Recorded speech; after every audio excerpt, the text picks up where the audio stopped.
कि जो कमा के तैयार किया है, बेटी की शादी है, बेटे की शादी है, बच्चों की पढ़ाई के लिए कुछ जोड़ा, ये चोरी ना हो जाए। चारों तरफ इस तरह का माहौल बना हुआ है कि कोई सुनवाई नहीं हो रही। जो काम पुलिस को करना चाहिए, एडमिनिस्ट्रेशन को करना चाहिए, वो जनता कर रही है। पिछले 10-12 दिन में गुलदारों का आतंक बढ़ा और मैं आपको विश्वास दिलाता हूं कि इसकी जांच होगी कि क्या बरेली से कोई आदमखोर गुलदार लाके नजीबाबाद क्षेत्र में छोड़ा गया है। इसकी जांच होगी, मैं आपको विश्वास दिलाता हूं। और अगर ये छोड़ा गया है और ये पुख्ता हो जाता है तो जिस अधिकारी की इसमें मिली भगत है, उस अधिकारी को कुर्सी पर नहीं बैठने देंगे। इस बात पर मैं आपको विश्वास दिलाता हूं। आप जानते हो, मैंने केंद्रीय मंत्री से मुलाकात की और उन्होंने मुझे विश्वास दिलाया। मैंने उनसे आग्रह किया कि आप मेरे साथ चल के एक बार देखिए चल के कि किस तरह किसान डर के साए में मजदूर रह रहा। मैंने उनको बताया कि लोग अपने बच्चों को स्कूल नहीं भेज पा रहे हैं, डर रहे हैं कि भेजेंगे स्कूल और जाएगा शमशान, कब्रिस्तान। महिलाएं खेतों पे नहीं जा पा रही। क्षेत्र में 2 तरह से लोगों के घर चल रहे हैं। पहला, किसानी के जरिए। अब किसानी में एक प्राकृतिक मार जो आई, मैंने आपको बता दिया कि बाढ़ से, खो के पानी से कितना नुकसान हुआ है और कोई मुआवजा नहीं मिला। लेकिन दूसरा, जो फसल खड़ी हुई है उस फसल को समय पर ले नहीं पा रहे हैं क्योंकि डर रहे हैं। किसान कमजोर होगा तो मजदूर अपने आप कमजोर हो जाएगा, क्योंकि किसान और मजदूर एक कड़ी से जुड़े हुए हैं। किसान के खेत में फसल होगी तो उसकी उस फसल से उस मजदूर का घर भी चलेगा। जब किसान नहीं आगे बढ़ पा रहा तो मजदूर कैसे आगे बढ़ेगा। और इस पूरे क्षेत्र में एक बहुत बड़ी आबादी वो भी है जो खेत से घास लाके दूध बेच के अपने घर को चलाती है। एक बहुत बड़ी आबादी। अब इस डर के साए में जान को जोखिम पर डाल के वो महिला अपना घर चलाने के लिए खेत में जा रही है और जब खेत में जाती है तो खबर आती है कि गुलदार उनको रास्ते में उठा ले गया। और एक फोटो मैंने देखी थी, मैं तड़पा था उस फोटो को देख के कि एक बच्ची का मुंह नहीं था, पूरा मुंह नोच लिया था। उसका पैर अलग कटा हुआ पड़ा था, उसका हाथ अलग कटा हुआ पड़ा था। एक मन तो हुआ कि वो उस पूरे शरीर को लाके यहां इस दफ्तर में इन अधिकारियों के सामने रखा जाए और इनसे हिसाब मांगा जाए कि इस बच्चे को वापस लाके दो।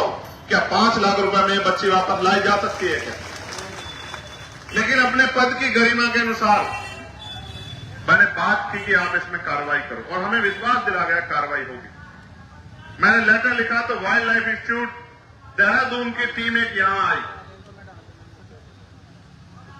लेकिन क्योंकि जान जा रही थी गरीब किसान मजदूर की, कहते हैं अमीर मरता है तो कानून बदलते हैं और गरीब मरता है तो मजाक उड़ती है। मजाक उड़ी और उसके बाद चैन से फिर सब लोग बैठे।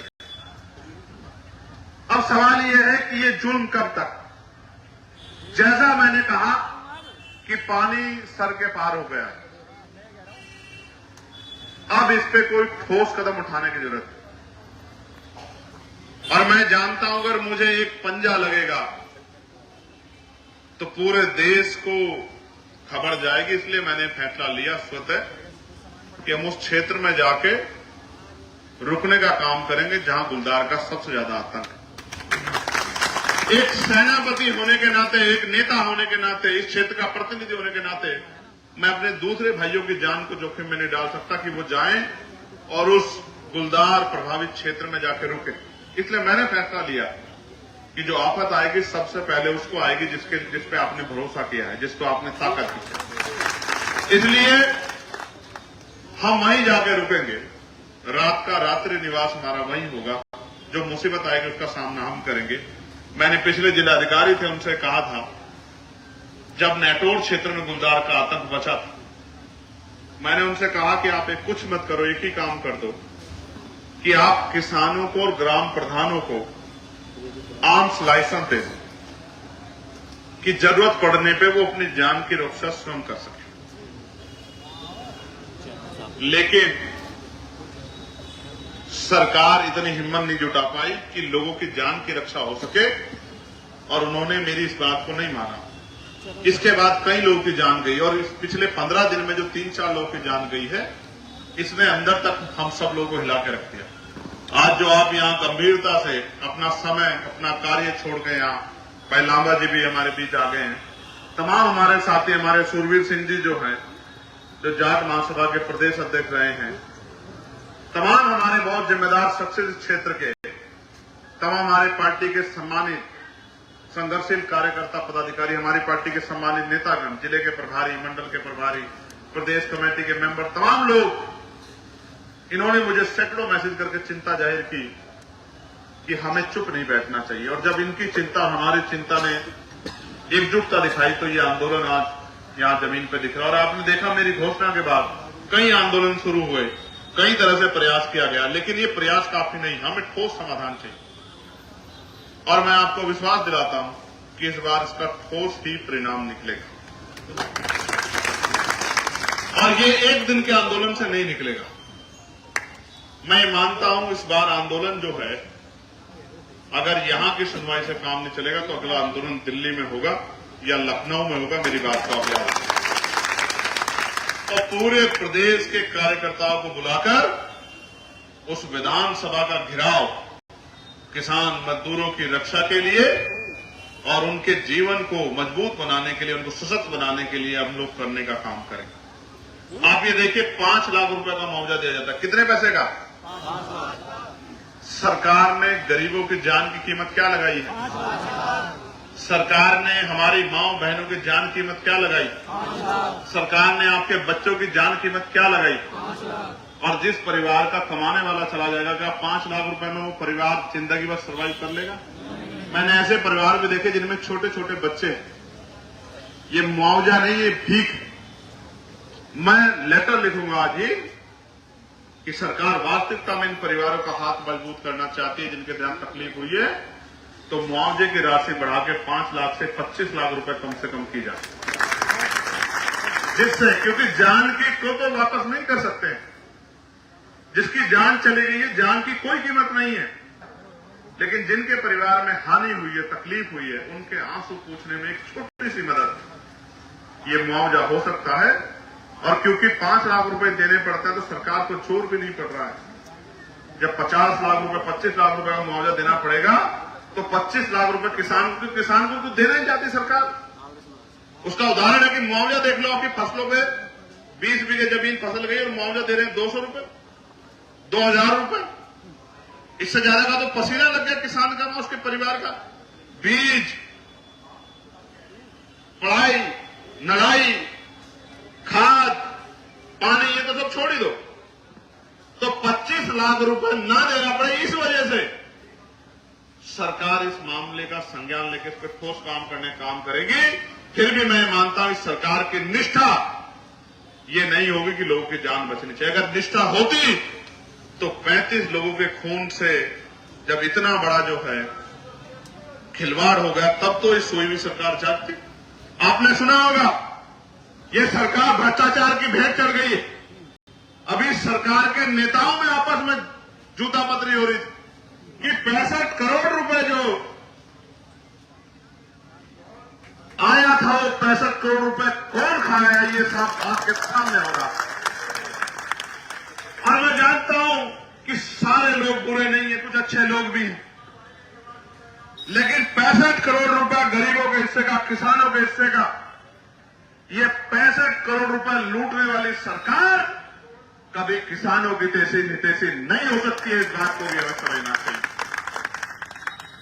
और जांच करने के बजाय बंदर बांट करने में लगे हुए हैं, आप समझिए। यहां भी जांच होगी, मैं आपको विश्वास दिलाता हूं। जो पिंजरे की बात आपने मेरे सामने रखी है, मैं आपको विश्वास दिलाता हूं कि अगली दिशा कमेटी की मीटिंग में उसके जांच के आदेश भी दिए जाएंगे कि ये किसके आदेश पे लगा, किसने प्रपोजल बनाया, क्या इसकी मार्केट वैल्यू है, कितने में ये जो है लगा है, कैसे इसका फंड्स रिलीज हुआ है, किस कंपनी को टेंडर दिया गया है, इसकी जांच भी हम लोग कराएंगे। लेकिन मैं आपको बताना चाहता हूं मेरे क्षेत्रवासियों कि सरकार को आपके मरने से कोई फर्क नहीं पड़ता। आज प्रदेश में नौजवान सुसाइड कर रहा क्योंकि बेरोजगारी बढ़ी हुई। आज किसान सुसाइड कर रहा है, खाद के लिए लंबी लंबी लाइन लग रही। 40 में भी महिलाएं किसान खेत उसके खाद के लिए, डीएपी के लिए डटी हुई, यूरिया के लिए कोई पूछने वाला नहीं है। और तो और किसानों की बात करने वाली सरकार डंडा बजाने का काम कर रही है, बुलडोजर चलाने का काम कर रही है, लोगों को पीटने का काम कर रही है, लोगों का हाफ इनकाउंटर करने का काम कर रही है। बदमाशों का घूटना टेकने वाली सरकार हमारी मजबूत पुलिस को भी मजबूर कर देती है कि वो इन क्रिमिनल्स पे कार्रवाई ना कर सके। ये सब हमारी आंखों के सामने हो रहा है। और जो फॉरेस्ट विभाग के लोगों का हाल है वो आपको छिपा हुआ नहीं है। फॉरेस्ट के अधिकारी लोगों के आंसू पूछने के लिए, दो मीठी बात करने के लिए उनके बीच नहीं पहुंच रहे, उनके साथी भी नहीं बन पा रहे उनका हाथ पकड़ के। ये हालात है जिले के। इसलिए इस पूरे मामले को गंभीरता से हम लोगों ने लिया है और अब इस पे ठोस समाधान हम लोग करा के रहेंगे। हमारे तमाम नेता, तमाम हमारे साथी, तमाम यहाँ के सामाजिक संगठन, किसान हमारे साथी, सब लोग, जीतू भाई हमारे उत्तराखंड से चल के आए, तमाम साथी हमारे कमर कस चुके हैं। महात्मा विजय दास जी जो है वो मुजफ्फरनगर से चल के आए। तमाम जो है लोगों के अंदर पीड़ा है, क्योंकि ये किसी एक व्यक्ति की लड़ाई नहीं है, ये पूरे क्षेत्र की लड़ाई है, गरीब जनता की लड़ाई है, किसान मजदूरों की लड़ाई है। ये राजनीतिक लड़ाई नहीं है, ये लोगों की जीवन रक्षा की लड़ाई है। और लोगों की जीवन रक्षा का पॉइंट, और पार्लियामेंट में जब हमने शपथ ली थी तो इस बात का हमने विश्वास दिलाया था कि हम अंतिम व्यक्ति की भी सुनवाई करने का काम करेंगे, अंतिम व्यक्ति की आवाज बनने का काम करेंगे। और अगर हमारे क्षेत्र में इस तरह का जुल्म होगा तो हम लोग चुपचाप नहीं बैठे। मैंने तो एक छोटा सा आह्वान किया था, आप हजारों की संख्या में यहां चले आए थे। मैं आप सबका भी बहुत बहुत धन्यवाद करता हूं। और बड़े बड़े जिम्मेदार लोग अपने काम छोड़ के आशीर्वाद देने के लिए यहां हम लोगों को पहुंचे हैं। उनके प्यार का, आशीर्वाद का भी हम लोग बहुत बहुत उनका धन्यवाद करते हैं। हाथ जोड़ के उनको जय भीम प्रणाम करते हैं। मैं आप सब लोगों को भी विश्वास दिलाता हूं कि आपका आशीर्वाद खाली नहीं जाएगा। आपका आशीर्वाद बिल्कुल खाली नहीं जाएगा। आपके आशीर्वाद से, आपकी मेहनत से, आपका पसीना जो आज यहां पड़ा है, ये इस क्षेत्र में इस गुलदार की समस्या को खत्म कराने का काम करेगा। मेरा आपको बहुत बहुत भरोसा है इस बात के साथ कि चाहे पार्लियामेंट हो चाहे सड़क हो। और इस बार जब मैं ये भी भरोसा दिला दूं कि जब पार्लियामेंट चलेगी तो पहले दिन गुलदार की समस्या पे पार्लियामेंट की सीढ़ियों पर बैठ के आंदोलन करने का काम भी हम लोग लोकसभा के अंदर करेंगे। और आप जानते हैं कि मैं अपने साथियों को भी इकट्ठा कर लेता हूं। वो मेरे साथी जो मेरा साथ देते हैं, क्योंकि मेरी संख्या वहां कम है, अकेला आदमी हूं, तो जो किसान नेता हमारा साथ देते हैं उन सबको भी इकट्ठा करके इस नगीना की, बिजनौर की समस्या को राष्ट्रीय समस्या बनाने का काम हम लोग करेंगे। इस बात का भी मैं आपको विश्वास दिलाता हूं। मैं मीडिया के भाइयों से भी कहूंगा कि मीडिया का भी बड़ा सशक्त रोल है। उनको हमसे भी सवाल पूछना चाहिए, उनको एसी के कमरे में बैठे हमारे माननीय अधिकारियों से भी सवाल पूछना चाहिए, और उनको इस निकम्मी सरकार से भी सवाल पूछना चाहिए जो 35 लोगों की जान की कीमत नहीं समझती है, जो 35 लोगों की जान से इतना बड़ा खिलवाड़ होने के बाद भी और चैन से जो है अपने घर में पड़ के सो रही है। सरकार से भी सवाल पूछना चाहिए। लेकिन प्यारे भाइयों, मैं आपसे पूछना भी चाहता हूं, अगर इस आंदोलन को दोबारा से मजबूत करके आगे बढ़ाना पड़ा, क्या आप इस आंदोलन में हम लोग का साथ दोगे?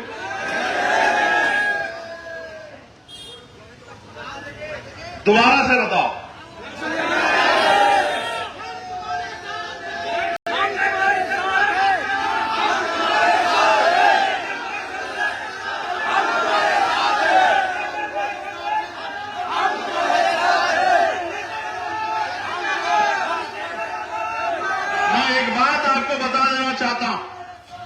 मैं एक बात आपको बता देना चाहता हूं। सांसद बनने के बाद ये मेरा पहला धरना, क्योंकि यह एक काम ऐसा हो रहा है जो मेरी पहुंच से बाहर हो रहा। आप जानते हैं, अगर ये काम मेरी पहुंच में होता तो मैं कभी धरना नहीं करता। आप इस बात को जानते हैं। ये लोगों की जान का मामला है, वरना कोई ऐसा मामला नहीं। आप तमाम लोग बैठे हैं कि आपकी तरफ आंख उठी हो और मैंने धरना करने के लिए आपको कहा हो। आप इस बात को जानते हैं, मैं आपको रोकने काम करता हूं कि धरना मत करो। आपके पास आपका सांसद है जो आपके जगह अकेला धरना करने का काम करेगा। लेकिन इस बार मैं अपने आप को असहाय महसूस कर रहा हूं, क्योंकि अगर ये लड़ाई इंसानों से लड़ी जा रही होती, दबंगों से, सामंतियों से, किसान विरोधियों से, दलित मुसलमान पिछड़ा विरोधियों से लड़ी जा रही होती, व्यापारी विरोधियों से लड़ी जा रही होती, तो वहीं जाके इस आंदोलन करने का हम करते। लेकिन क्योंकि ये लड़ाई जानवरों से लड़ी जाती, ये जानवरों से लड़ी जा रही है और सामने समझदारी नहीं है, सामने आतंक है। इसलिए इस आतंक से ऐसे ही लड़ा जाएगा जैसे हमारी सेना आतंकवादियों से लड़ती है, इसी तरह से लड़ा जाएगा। सेना बन के हम लोग लड़ने का काम करें। और प्यारे भाइयों, अगर ऐसे बात नहीं बनेगी, मैं और नेताओं के जैसा नहीं हूं, लेकिन क्योंकि आप जानते हो हमारी शक्ति को, मैं चाहता तो सारे अधिकारियों को यहां धूप में आपके बराबर में बिठा सकता था। आप जानते हो नहीं जानते हो इस बात को? जानते हो नहीं जानते हो? लेकिन उनका अपमान करके मुझे कोई सम्मान नहीं मिलने वाला। सही बात, मैं इस बात को जानता हूं, इसलिए मैंने उनको आपके बीच में नहीं बुलाया। वरना मैं चाहता, आप देखते हो छोटा सा कोई मामला होता, बिजली विभाग के अधिकारियों को पकड़ के बंधक बिठा के वहां बिठा लेते हैं। वो तो छोटे छोटे संगठन के लोग हैं, हम तो देश के एक बहुत बड़े संगठन के कार्यकर्ता हैं, भीम आर्मी, आजाद समाज पार्टी कार्यकर्ता। अगर हम चाहते तो इन सारे अधिकारियों को आपकी जगह यहां बिठा के धूप में इनसे भी पसीना बहा सकते हैं। लेकिन सम्मानित साथियों, ये लड़ाई उन अधिकारियों से नहीं है, ये लड़ाई उस व्यवस्था से है। इसमें जो भी खामियां उसको दुरुस्त हम इनके जरिए कराने का काम करेंगे। और इसलिए मैं आपसे आग्रह करता हूं कि आप और हमें मिलकर अब इस पे मजबूत संज्ञान लेना है। आज हमारा प्रवास जो है, रात्रि प्रवास रामदास वाली में रहेगा। कहां? रामदास वाली में एक जगह है जहां ये कब हुई घटना?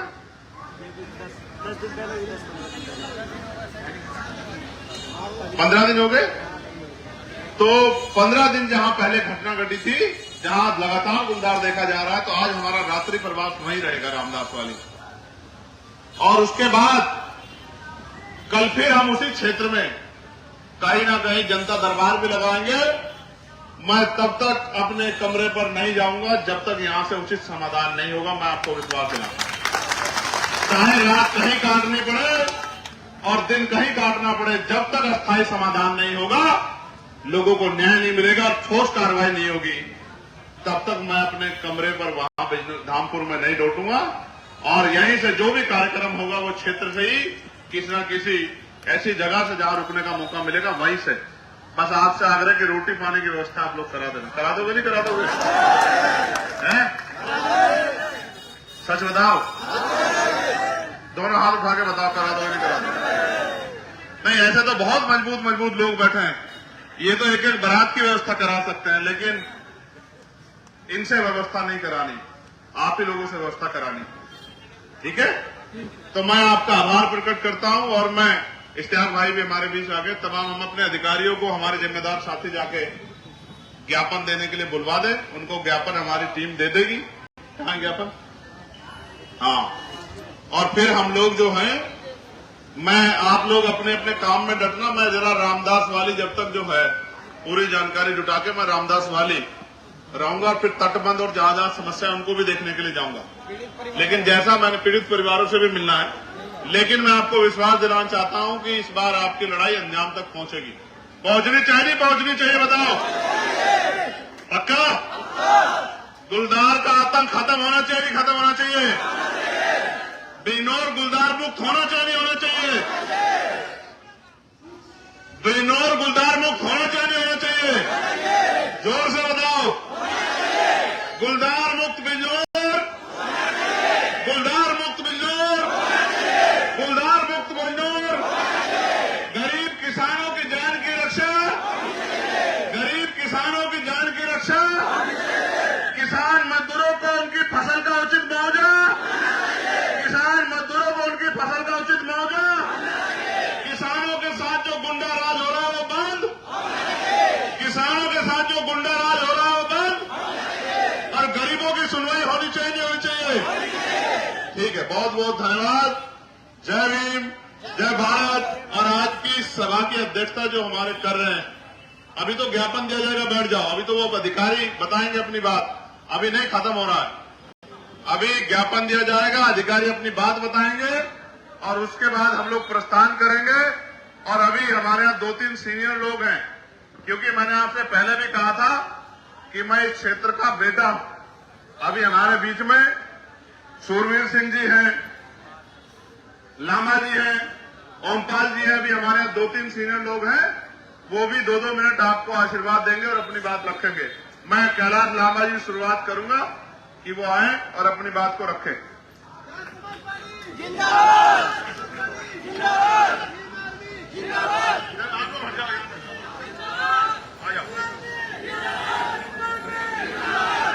बहुत ही आदर और सम्मान के योग्य। रात में गांव में जाते हैं कि जो कमा के तैयार किया है, बेटी की शादी है, बेटे की शादी है, बच्चों की पढ़ाई के लिए कोई जोड़ा, ये चोरी ना हो जाए। चारों तरफ इस तरह का माहौल बना हुआ है कि कोई सुनवाई नहीं हो रही। जो काम पुलिस को करना चाहिए, एडमिनिस्ट्रेशन को करना चाहिए, वो जनता कर रही है।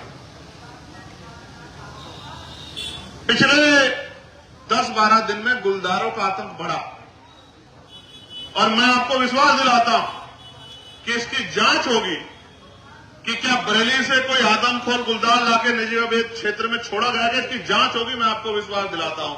और अगर ये छोड़ा गया है और ये पुख्ता हो जाता है तो जिस अधिकारी की इसमें मिली भगत है, उस अधिकारी को कुर्सी पर नहीं बैठने देंगे। इस बात पर मैं आपको विश्वास दिलाता हूं। आप जानते हो, मैंने केंद्रीय मंत्री से मुलाकात की और उन्होंने मुझे विश्वास दिलाया। मैंने उनसे आग्रह किया कि आप मेरे साथ चल के एक बार देखिए चल के कि किस तरह किसान डर के साए में मजदूर रह रहा है। मैंने उनको बताया कि लोग अपने बच्चों को स्कूल नहीं भेज पा रहे हैं, डर रहे हैं कि भेजेंगे स्कूल और जाएगा शमशान, कब्रिस्तान। महिलाएं खेतों पे नहीं जा पा रही। क्षेत्र में 2 तरह से लोगों के घर चल रहे हैं। पहला, किसानी के जरिए। अब किसानी में एक प्राकृतिक मार जो आई, मैंने आपको बता दिया कि बाढ़ से, होके पानी से कितना नुकसान हुआ है और कोई मुआवजा नहीं मिला। लेकिन दूसरा, जो फसल खड़ी हुई है, उस फसल को समय पे ले नहीं पा रहे हैं क्योंकि डर रहे हैं। किसान कमजोर होगा तो मजदूर अपने आप कमजोर हो जाएगा, क्योंकि किसान और मजदूर एक कड़ी से जुड़े हुए हैं। किसान के खेत में फसल होगी तो उसकी उस फसल से उस मजदूर का घर भी चलेगा। जब किसान नहीं आगे बढ़ पा रहा तो मजदूर कैसे आगे बढ़ेगा। और इस पूरे क्षेत्र में एक बहुत बड़ी आबादी वो भी है जो खेत से घास ला के दूध बेच के अपने घर को चलाती है, एक बहुत बड़ी आबादी। अब इस डर के साए में जान को जोखिम पे डाल के वो महिला अपना घर चलाने के लिए खेत में जा रही है और जब खेत में जाती है तो खबर आती है कि गुलदार उनको रास्ते में उठा ले गया। और एक फोटो मैंने देखी थी, मैं तड़फा था उस फोटो को देख के कि एक बच्ची का मुंह नहीं था, पूरा मुंह नोच लिया था, उसका पैर अलग कटा हुआ पड़ा था, उसका हाथ अलग कटा हुआ पड़ा था। एक मन तो हुआ कि वो उस पूरे शरीर को लाके यहां इस दफ्तर में इन अधिकारियों के सामने रखा जाए और इनसे हिसाब मांगा जाए कि इस बच्चे को वापस लाके दो। क्या 5 लाख रुपए में ये बच्ची वापस लाई जा सकती है क्या? लेकिन अपने पद की गरिमा के अनुसार मैंने बात की कि आप इसमें कार्रवाई करो और हमें विश्वास दिला गया कार्रवाई होगी। मैंने लेटर लिखा तो वाइल्ड लाइफ इंस्टीट्यूट देहरादून की टीम एक यहां आई, लेकिन क्योंकि जान जा रही थी गरीब किसान मजदूर की, कहते हैं अमीर मरता है तो कानून बदलते हैं और गरीब मरता है तो मजाक उड़ती है। मजाक उड़ी और उसके बाद चैन से फिर सब लोग बैठ गए। अब सवाल यह है कि ये जुल्म कब तक? जैसा मैंने कहा कि पानी सर के पार हो गया, अब इस पे कोई ठोस कदम उठाने की जरूरत है। और मैं जानता हूं अगर मुझे एक पंजा लगेगा तो पूरे देश को खबर जाएगी। इसलिए मैंने फैसला लिया स्वतः कि हम उस क्षेत्र में जाके रुकने का काम करेंगे जहां गुलदार का सबसे ज्यादा आतंक है। एक सेनापति होने के नाते, एक नेता होने के नाते, इस क्षेत्र का प्रतिनिधि होने के नाते मैं अपने दूसरे भाइयों की जान को जोखिम में नहीं डाल सकता कि वो जाएं और उस गुलदार प्रभावित क्षेत्र में जाकर रुके। इसलिए मैंने फैसला लिया कि जो आफत आएगी सबसे पहले उसको आएगी जिस पे आपने भरोसा किया है, जिसको आपने ताकत दी है। इसलिए हम वहीं जाके रुकेंगे, रात का रात्रि निवास हमारा वहीं होगा। जो मुसीबत आएगी उसका सामना हम करेंगे। मैंने पिछले जिलाधिकारी थे उनसे कहा था, जब नेटोर क्षेत्र में गुलदार का आतंक बचा था, मैंने उनसे कहा कि आप एक कुछ मत करो, एक ही काम कर दो कि आप किसानों की जरूरत पड़ने पे वो अपनी जान की रक्षा स्वयं कर सके। लेकिन सरकार इतनी हिम्मत नहीं जुटा पाई कि लोगों की जान की रक्षा हो सके, और उन्होंने मेरी इस बात को नहीं माना। इसके बाद कई लोगों की जान गई, और इस पिछले 15 दिन में जो 3-4 लोगों की जान गई है, इसने अंदर तक हम सब लोगों को हिला के रख दिया। आज जो आप यहां गंभीरता से अपना समय, अपना कार्य छोड़ के यहाँ, भाई लांबा जी भी हमारे बीच आ गए हैं, तमाम हमारे साथी, हमारे सुरवीर सिंह जी जो हैं, जो जाट महासभा के प्रदेश अध्यक्ष रहे हैं, तमाम हमारे बहुत जिम्मेदार शख्सियत इस क्षेत्र के, तमाम हमारे पार्टी के सम्मानित संघर्षशील कार्यकर्ता पदाधिकारी, हमारी पार्टी के सम्मानित नेतागण, जिले के प्रभारी, मंडल के प्रभारी, प्रदेश कमेटी के मेंबर, तमाम लोग, इन्होंने मुझे सैकड़ों मैसेज करके चिंता जाहिर की कि हमें चुप नहीं बैठना चाहिए। और जब इनकी चिंता, हमारी चिंता ने एकजुटता दिखाई, तो ये आंदोलन आज यहां जमीन पर दिख रहा। और आपने देखा मेरी घोषणा के बाद कई आंदोलन शुरू हुए, कई तरह से प्रयास किया गया, लेकिन ये प्रयास काफी नहीं, हमें ठोस समाधान चाहिए। और मैं आपको विश्वास दिलाता हूं कि इस बार इसका ठोस ही परिणाम निकलेगा, और ये एक दिन के आंदोलन से नहीं निकलेगा। मैं मानता हूं इस बार आंदोलन जो है, अगर यहां की सुनवाई से काम नहीं चलेगा तो अगला आंदोलन दिल्ली में होगा या लखनऊ में होगा। मेरी बात को आप याद रखें। और पूरे प्रदेश के कार्यकर्ताओं को बुलाकर उस विधानसभा का घेराव किसान मजदूरों की रक्षा के लिए और उनके जीवन को मजबूत बनाने के लिए, उनको सशक्त बनाने के लिए हम लोग करने का काम करेंगे। आप ये देखिए, 5 लाख रुपए का मुआवजा दिया जाता है। कितने पैसे का? सरकार ने गरीबों की जान की कीमत क्या लगाई है? सरकार ने हमारी माओ बहनों की जान कीमत क्या लगाई? सरकार ने आपके बच्चों की जान कीमत क्या लगाई? और जिस परिवार का कमाने वाला चला जाएगा, क्या 5 लाख रुपए में वो परिवार जिंदगी भर सर्वाइव कर लेगा? मैंने ऐसे परिवार भी देखे जिनमें छोटे छोटे बच्चे। ये मुआवजा नहीं, ये भीख। मैं लेटर लिखूंगा आज ही कि सरकार वास्तविकता में इन परिवारों का हाथ मजबूत करना चाहती है जिनके साथ तकलीफ हुई है, तो मुआवजे की राशि बढ़ा के 5 लाख से 25 लाख रुपए कम से कम की जाए, जिससे, क्योंकि जान की को तो वापस नहीं कर सकते। जिसकी जान चली गई है, जान की कोई कीमत नहीं है। आप और मैं सब जानते हैं कि जो चला गया उसको वापस नहीं ला सकता, पैसों में नहीं तोला जा सकता है। लेकिन जिनके परिवार में हानि हुई है, तकलीफ हुई है, उनके आंसू पूछने में एक छोटी सी मदद, ये मुआवजा हो सकता है। और क्योंकि 5 लाख रुपए देने पड़ता है, तो सरकार को जोर भी नहीं पड़ रहा है। जब 50 लाख रुपए, 25 लाख रुपए का मुआवजा देना पड़ेगा, तो 25 लाख रुपए किसान को तो देना ही चाहती सरकार। उसका उदाहरण है कि मुआवजा देख लो, आपकी फसलों पे 20 बीघे जमीन फसल गई और मुआवजा दे रहे हैं 200 रुपए, 2000 रुपए। इससे ज्यादा का तो पसीना लग गया किसान का, उसके परिवार का। बीज, पढ़ाई, नड़ाई, खाद, पानी, ये तो सब छोड़ ही दो।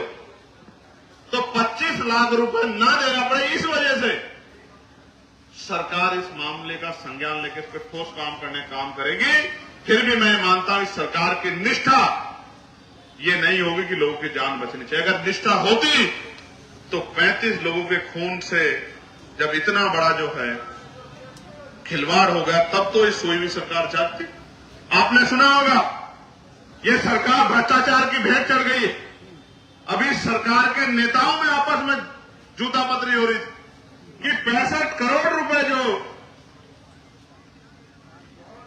आया था, वो 65 करोड़ रुपए कौन खाया, ये सब आपके सामने हो रहा है।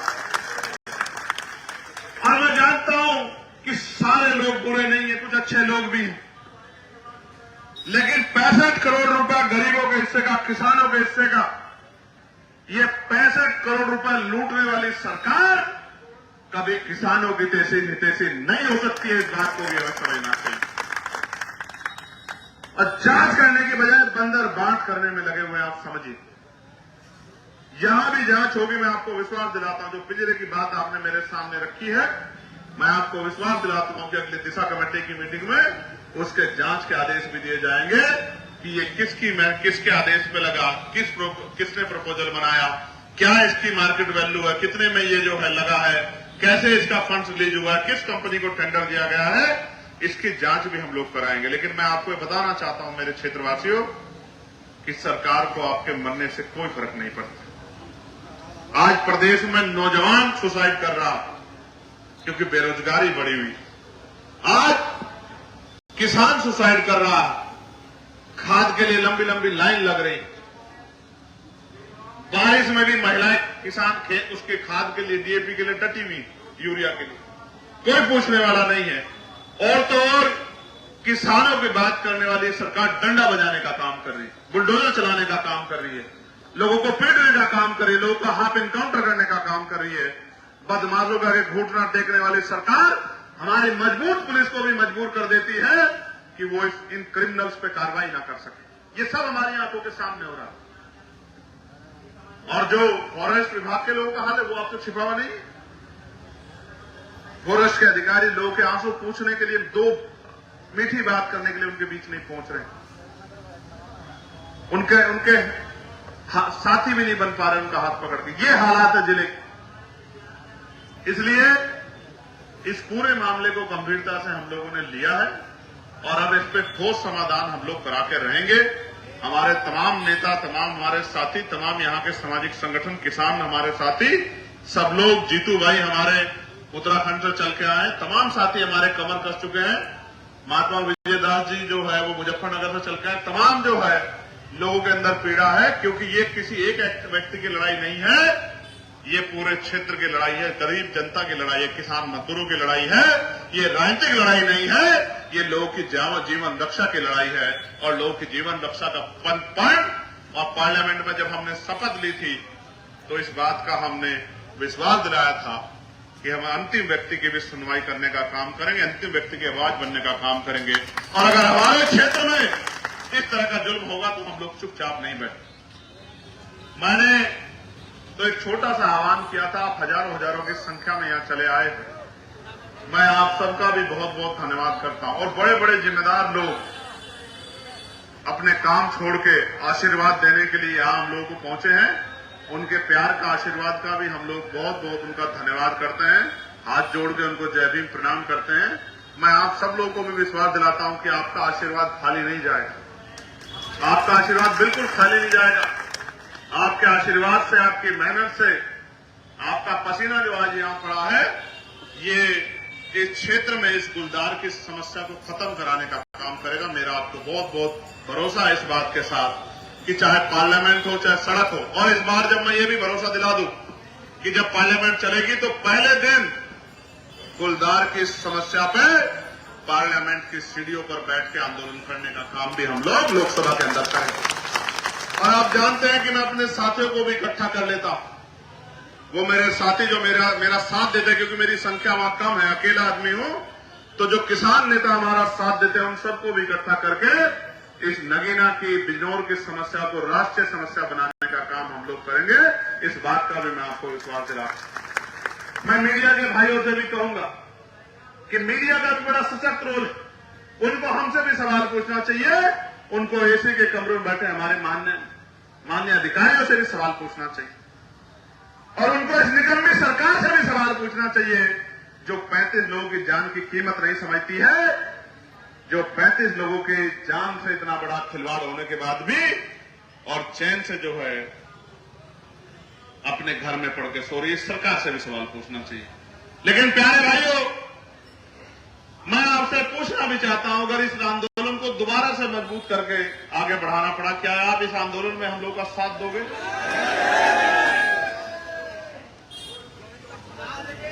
दोबारा से बताओ।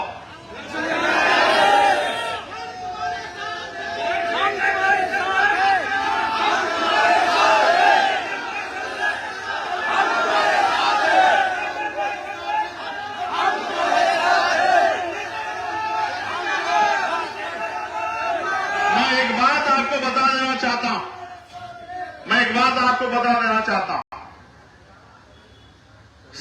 बनने के बाद ये मेरा पहला धरना, क्योंकि यह एक काम ऐसा हो रहा है जो मेरी पहुंच से बाहर हो रहा। आप जानते हैं अगर ये काम मेरी पहुंच में होता तो मैं कभी धरना नहीं करता, आप इस बात को जानते हैं। ये लोगों की जान का मामला है, वरना कोई ऐसा मामला नहीं। आप तमाम लोग बैठे हैं कि आपकी तरफ आंख उठी हो और मैंने धरना करने के लिए आपको कहा हो, आप इस बात को जानते हैं। मैं आपको रोकने काम करता हूं कि धरना मत करो। आपके पास आपका सांसद है जो आपके जगह अकेला सब धरना करने का काम करेगा। लेकिन इस बार मैं अपने आप को असहाय महसूस कर रहा हूं, क्योंकि अगर ये लड़ाई इंसानों से लड़ी जा रही होती, दबंगों से, सामंतियों से, किसान विरोधियों से, दलित मुसलमान पिछड़ा विरोधियों से लड़ी जा रही होती, व्यापारी विरोधियों से लड़ी जा रही होती, तो वहीं जाके इस आंदोलन करने का हम करते। लेकिन क्योंकि ये लड़ाई जानवरों से लड़ी जाती है, ये जानवरों से लड़ी जा रही है और सामने समझदारी नहीं है, सामने आतंक है। इसलिए इस आतंक से ऐसे ही लड़ा जाएगा जैसे हमारी सेना आतंकवादियों से लड़ती है, इसी तरह से लड़ा जाएगा। सेना बन के हम लोग लड़ने का काम करें। और प्यारे भाइयों, अगर ऐसे बात नहीं बनेगी, मैं और नेताओं के जैसा नहीं हूं, लेकिन क्योंकि आप जानते हो हमारी शक्ति को, मैं चाहता तो सारे अधिकारियों को यहां धूप में आपके बराबर में बिठा सकता था। आप जानते हो नहीं जानते हो इस बात को? जानते हो नहीं जानते हो? लेकिन उनका अपमान करके मुझे कोई सम्मान नहीं मिलने वाला। सही बात। मैं इस बात को जानता हूं, इसलिए मैंने उनको आपके बीच में नहीं बुलाया। वरना मैं चाहता, आप देखते हो छोटा सा कोई मामला होता, बिजली विभाग के अधिकारियों को पकड़ के बंधक बिठा के वहां बिठा लेते हैं। वो तो छोटे छोटे संगठन के लोग हैं, हम तो देश के एक बहुत बड़े संगठन के कार्यकर्ता हैं, भीम आर्मी, आजाद समाज पार्टी कार्यकर्ता। अगर हम चाहते तो इन सारे अधिकारियों को आपकी जगह यहां बिठा के धूप में इनसे भी पसीना बहा सकते हैं। लेकिन सम्मानित साथियों, ये लड़ाई उन अधिकारियों से नहीं है, ये लड़ाई उस व्यवस्था से है। इसमें जो भी खामियां उसको दुरुस्त हम इनके जरिए कराने का काम करेंगे। और इसलिए मैं आपसे आग्रह करता हूं कि आप और हमें मिलकर अब इस पे मजबूत संज्ञान लेना है। आज हमारा प्रवास जो है, रात्रि प्रवास रामदास वाली में रहेगा। कहां? रामदास वाली में एक जगह है जहां ये कब हुई घटना?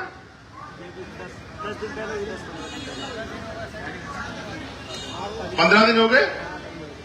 तो 15 दिन जहां पहले घटना घटी थी, जहां लगातार गुलदार देखा जा रहा है, तो आज हमारा रात्रि प्रवास वहीं रहेगा रामदास वाली। और उसके बाद कल फिर हम उसी क्षेत्र में कहीं ना कहीं जनता दरबार भी लगाएंगे। मैं तब तक अपने कमरे पर नहीं जाऊंगा जब तक यहां से उचित समाधान नहीं होगा। मैं आपको विश्वास दिलाता हूं, चाहे रात कहीं काटनी पड़े और दिन कहीं काटना पड़े, जब तक अस्थायी समाधान नहीं होगा, लोगों को न्याय नहीं मिलेगा और ठोस कार्रवाई नहीं होगी, तब तक मैं अपने कमरे पर वहां धामपुर में नहीं लौटूंगा। और यहीं से जो भी कार्यक्रम होगा वो क्षेत्र से ही किसी न किसी ऐसी जगह से जहां रुकने का मौका मिलेगा वहीं से। बस आपसे आग्रह की रोटी पानी की व्यवस्था आप लोग करा देना। करा दोगे नहीं करा दोगे? हैं? सच बताओ, दोनों हाथ उठा के बताओ, करा दोगे नहीं करा दोगे? नहीं, ऐसे तो बहुत मजबूत लोग बैठे हैं, ये तो एक एक बारात की व्यवस्था करा सकते हैं, लेकिन इनसे व्यवस्था नहीं करानी, आप ही लोगों से व्यवस्था करानी। ठीक है? तो मैं आपका आभार प्रकट करता हूं। और मैं इश्तियाक भाई भी हमारे बीच आ गए, तमाम हम अपने अधिकारियों को, हमारे जिम्मेदार साथी जाके ज्ञापन देने के लिए बुलवा दें। उनको ज्ञापन हमारी टीम दे देगी। कहां ज्ञापन? हाँ। और फिर हम लोग जो हैं, मैं आप लोग अपने अपने काम में डटना। मैं जरा रामदास वाली जब तक जो है पूरी जानकारी जुटा के मैं रामदास वाली रहूंगा, फिर तटबंध और जहां जहां समस्या उनको भी देखने के लिए जाऊंगा। लेकिन जैसा मैंने पीड़ित परिवारों से भी मिलना है, लेकिन मैं आपको विश्वास दिलाना चाहता हूं कि इस बार आपकी लड़ाई अंजाम तक पहुंचेगी। पहुंचनी चाहिए नहीं पहुंचनी चाहिए? बताओ। पक्का? गुलदार का आतंक खत्म होना चाहिए, खत्म होना चाहिए? बिजनौर गुलदार मुक्त होना चाहिए, होना चाहिए? बिजनौर गुलदार मुक्त होना चाहिए, होना चाहिए? जोर से बताओ। गुलदार मुक्त बिजनौर, गुलदार मुक्त बिजनौर, गुलदार मुक्त बिजनौर,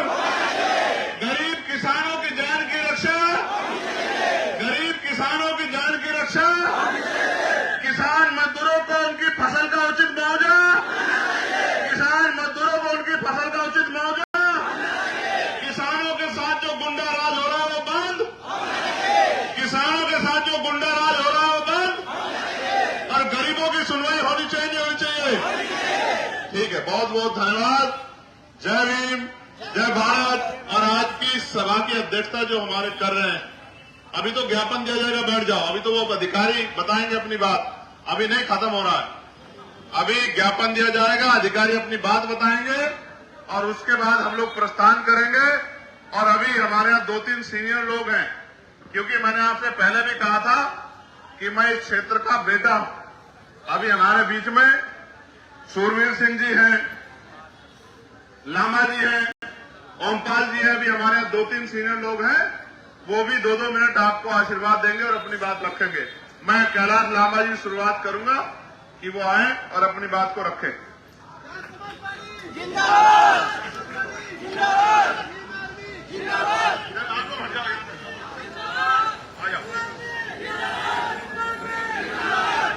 बहुत ही आदर और सम्मान के योग्य। रात में गांव में जाते हैं कि जो कमा के तैयार किया है, बेटी की शादी है, बेटे की शादी है, बच्चों की पढ़ाई के लिए कोई जोड़ा, ये चोरी ना हो जाए। चारों तरफ इस तरह का माहौल बना हुआ है कि कोई सुनवाई नहीं हो रही। जो काम पुलिस को करना चाहिए, एडमिनिस्ट्रेशन को करना चाहिए, वो जनता कर रही है। पिछले 10-12 दिन में गुलदारों का आतंक बढ़ा और मैं आपको विश्वास दिलाता हूं कि इसकी जांच होगी कि क्या बरेली से कोई आदमखोर गुलदार लाके नजीबाबाद क्षेत्र में छोड़ा गया है। इसकी जांच होगी, मैं आपको विश्वास दिलाता हूं। और अगर ये छोड़ा गया है और ये पुख्ता हो जाता है तो जिस अधिकारी की इसमें मिली भगत है, उस अधिकारी को कुर्सी पर नहीं बैठने देंगे। इस बात पर मैं आपको विश्वास दिलाता हूं। आप जानते हो, मैंने केंद्रीय मंत्री से मुलाकात की और उन्होंने मुझे विश्वास दिलाया। मैंने उनसे आग्रह किया कि आप मेरे साथ चल के एक बार देखिए, चल के कि किस तरह किसान डर के साए में मजदूर रह रहा। मैंने उनको बताया कि लोग अपने बच्चों को स्कूल नहीं भेज पा रहे हैं, डर रहे हैं कि भेजेंगे स्कूल और जाएगा शमशान, कब्रिस्तान। महिलाएं खेतों पे नहीं जा पा रही। क्षेत्र में 2 तरह से लोगों के घर चल रहे हैं। पहला, किसानी के जरिए। अब किसानी में एक प्राकृतिक मार जो आई, मैंने आपको बता दिया कि बाढ़ से, खो के पानी से कितना नुकसान हुआ है और कोई मुआवजा नहीं मिला। लेकिन दूसरा, जो फसल खड़ी हुई है, उस फसल को समय पे ले नहीं पा रहे हैं क्योंकि डर रहे हैं। किसान कमजोर होगा तो मजदूर अपने आप कमजोर हो जाएगा, क्योंकि किसान और मजदूर एक कड़ी से जुड़े हुए हैं। किसान के खेत में फसल होगी तो उसकी उस फसल से उस मजदूर का घर भी चलेगा। जब किसान नहीं आगे बढ़ पा रहा तो मजदूर कैसे आगे बढ़ेगा? और इस पूरे क्षेत्र में एक बहुत बड़ी आबादी वो भी है जो खेत से घास ला के दूध बेच के अपने घर को चलाती है। एक बहुत बड़ी आबादी। अब इस डर के साए में जान को जोखिम पे डाल के वो महिला अपना घर चलाने के लिए खेत में जा रही, और जब खेत में जाती है तो खबर आती है कि गुलदार उनको रास्ते में उठा ले गया। और एक फोटो मैंने देखी थी, मैं तड़फा था उस फोटो को देख के कि एक बच्ची का मुंह नहीं था, पूरा मुंह नोच लिया था, उसका पैर अलग कटा हुआ पड़ा था, उसका हाथ अलग कटा हुआ पड़ा था।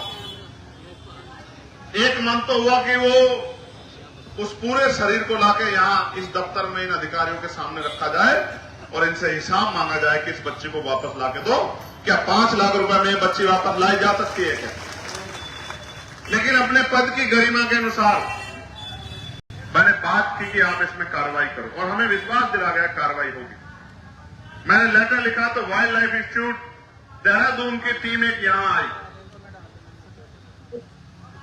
लेकिन क्योंकि जान जा रही थी गरीब किसान मजदूर की, कहते हैं अमीर मरता है तो कानून बदलते हैं और गरीब मरता है तो मजाक उड़ती है। मजाक उड़ी और उसके बाद चैन से फिर सब लोग बैठ गए। अब सवाल यह है कि ये जुल्म कब तक? जैसा मैंने कहा कि पानी सर के पार हो गया, अब इस पे कोई ठोस कदम उठाने की जरूरत है। और मैं जानता हूं अगर मुझे एक पंजा लगेगा तो पूरे देश को खबर जाएगी। इसलिए मैंने फैसला लिया स्वतः कि हम उस क्षेत्र में जाके रुकने का काम करेंगे जहां गुलदार का सबसे ज्यादा आतंक है। एक सेनापति होने के नाते, एक नेता होने के नाते, इस क्षेत्र का प्रतिनिधि होने के नाते मैं अपने दूसरे भाइयों की जान को जोखिम में नहीं डाल सकता कि वो जाएं और उस गुलदार प्रभावित क्षेत्र में जाकर रुके। इसलिए मैंने फैसला लिया कि जो आफत आएगी सबसे पहले उसको आएगी जिस पे आपने भरोसा किया है, जिसको आपने ताकत दी। इसलिए हम वहीं जाके रुकेंगे। रात का रात्रि निवास हमारा वहीं होगा। जो मुसीबत आएगी उसका सामना हम करेंगे। मैंने पिछले जिलाधिकारी थे उनसे कहा था, जब नेटोर क्षेत्र में गुलदार का आतंक बचा था, मैंने उनसे कहा कि आप एक कुछ मत करो, एक ही काम कर दो कि आप किसानों को और ग्राम प्रधानों को आर्म्स लाइसेंस दे दें कि जरूरत पड़ने पे वो अपनी जान की रक्षा स्वयं कर सके। लेकिन सरकार इतनी हिम्मत नहीं जुटा पाई कि लोगों की जान की रक्षा हो सके, और उन्होंने मेरी इस बात को नहीं माना। इसके बाद कई लोगों की जान गई, और इस पिछले 15 दिन में जो 3-4 लोगों की जान गई है, इसने अंदर तक हम सब लोगों को हिला के रख दिया।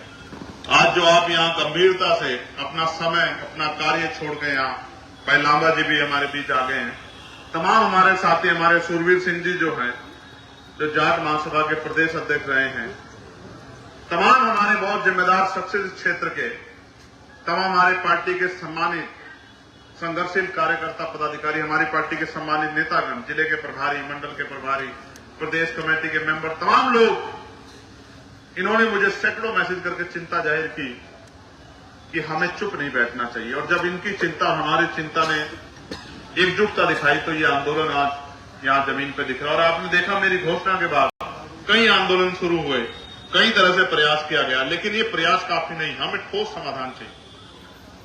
और मैं आपको विश्वास दिलाता हूं कि इस बार इसका ठोस ही परिणाम निकलेगा,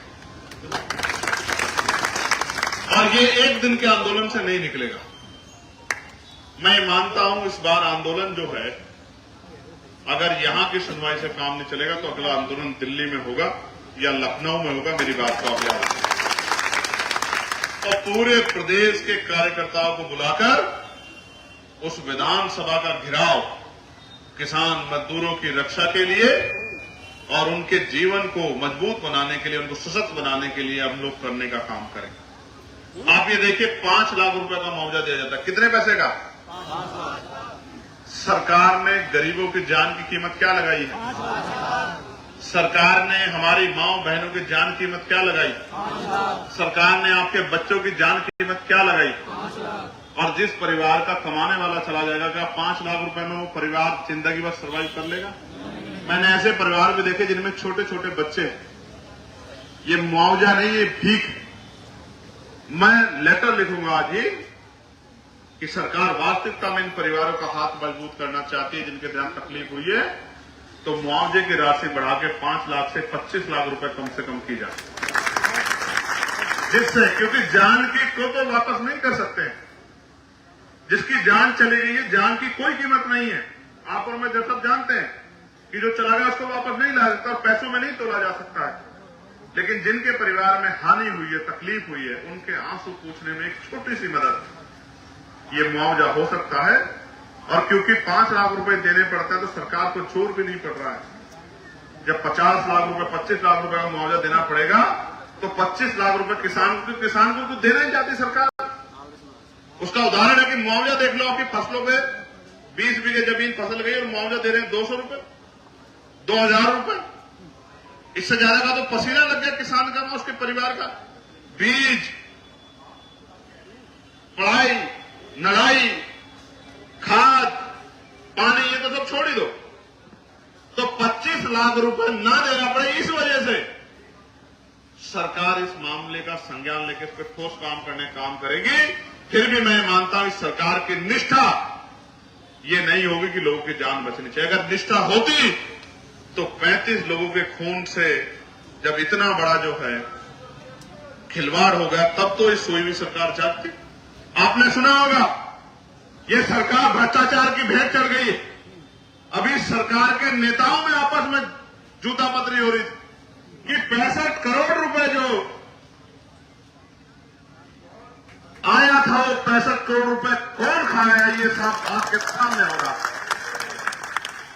और मैं जानता हूं कि सारे लोग बुरे नहीं है, कुछ अच्छे लोग भी हैं, लेकिन 65 करोड़ रुपए गरीबों के हिस्से का, किसानों के हिस्से का, ये 65 करोड़ रुपए लूटने वाली सरकार कभी किसानों की तेजी हितैषी नहीं हो सकती है। इस बात को भी हमें समझना चाहिए।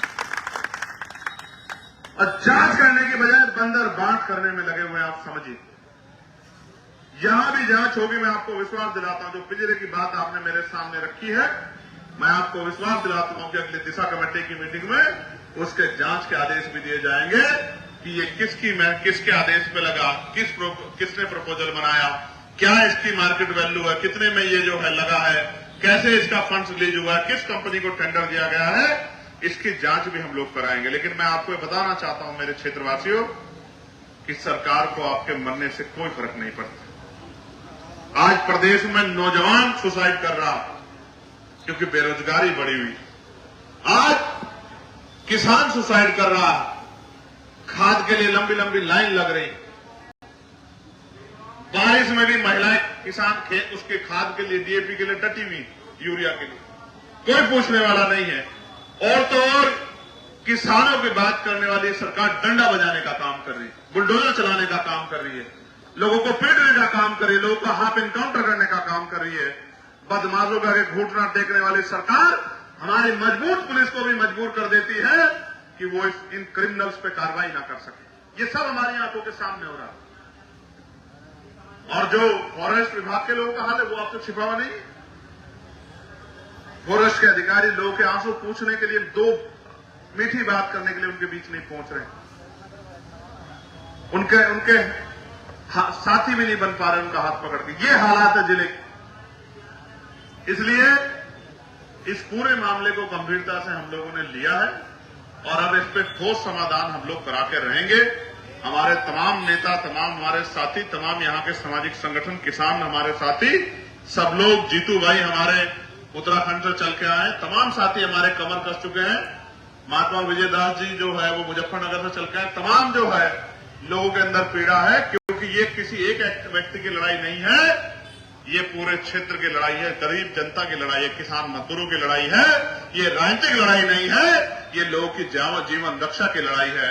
और लोगों की जीवन रक्षा का पॉइंट और पार्लियामेंट में जब हमने शपथ ली थी तो इस बात का हमने विश्वास दिलाया था कि हम अंतिम व्यक्ति की भी सुनवाई करने का काम करेंगे, अंतिम व्यक्ति की आवाज बनने का काम करेंगे। और अगर हमारे क्षेत्र में इस तरह का जुल्म होगा तो हम लोग चुपचाप नहीं बैठे। मैंने तो एक छोटा सा आह्वान किया था, आप हजारों की संख्या में यहां चले आए थे। मैं आप सबका भी बहुत बहुत धन्यवाद करता हूं। और बड़े बड़े जिम्मेदार लोग अपने काम छोड़ के आशीर्वाद देने के लिए यहां हम लोगों को पहुंचे हैं। उनके प्यार का, आशीर्वाद का भी हम लोग बहुत बहुत उनका धन्यवाद करते हैं। हाथ जोड़ के उनको जय भीम प्रणाम करते हैं। मैं आप सब लोगों को भी विश्वास दिलाता हूं कि आपका आशीर्वाद खाली नहीं जाएगा। आपका आशीर्वाद बिल्कुल खाली नहीं जाएगा। आपके आशीर्वाद से, आपकी मेहनत से, आपका पसीना जो आज यहां पड़ा है, ये इस क्षेत्र में इस गुलदार की समस्या को खत्म कराने का काम करेगा। मेरा आपको बहुत बहुत भरोसा है इस बात के साथ कि चाहे पार्लियामेंट हो, चाहे सड़क हो। और इस बार जब मैं ये भी भरोसा दिला दूं कि जब पार्लियामेंट चलेगी तो पहले दिन गुलदार की समस्या पे पार्लियामेंट की सीढ़ियों पर बैठ के आंदोलन करने का काम भी हम लोग लोकसभा के अंदर करेंगे। और आप जानते हैं कि मैं अपने साथियों को भी इकट्ठा कर लेता हूं। वो मेरे साथी जो मेरा साथ देते हैं, क्योंकि मेरी संख्या वहां कम है, अकेला आदमी हूं, तो जो किसान नेता हमारा साथ देते हैं उन सबको भी इकट्ठा करके इस नगीना की, बिजनौर की समस्या को राष्ट्रीय समस्या बनाने का काम हम लोग करेंगे। इस बात का भी मैं आपको विश्वास दिलाता हूं। मैं मीडिया के भाइयों से भी कहूंगा कि मीडिया का भी बड़ा सशक्त रोल है। उनको हमसे भी सवाल पूछना चाहिए। उनको एसी के कमरे में बैठे हमारे मान्य अधिकारियों से भी सवाल पूछना चाहिए। और उनको इस निकम्मी सरकार से भी सवाल पूछना चाहिए जो 35 लोगों की जान की कीमत नहीं समझती है, जो 35 लोगों की जान से इतना बड़ा खिलवाड़ होने के बाद भी और चैन से जो है अपने घर में पड़ के सो रही है। सरकार से भी सवाल पूछना चाहिए। लेकिन प्यारे भाइयों, मैं आपसे पूछना भी चाहता हूं मगर इस आंदोलन को दोबारा से मजबूत करके आगे बढ़ाना पड़ा। क्या आप इस आंदोलन में हम लोग का साथ दोगे?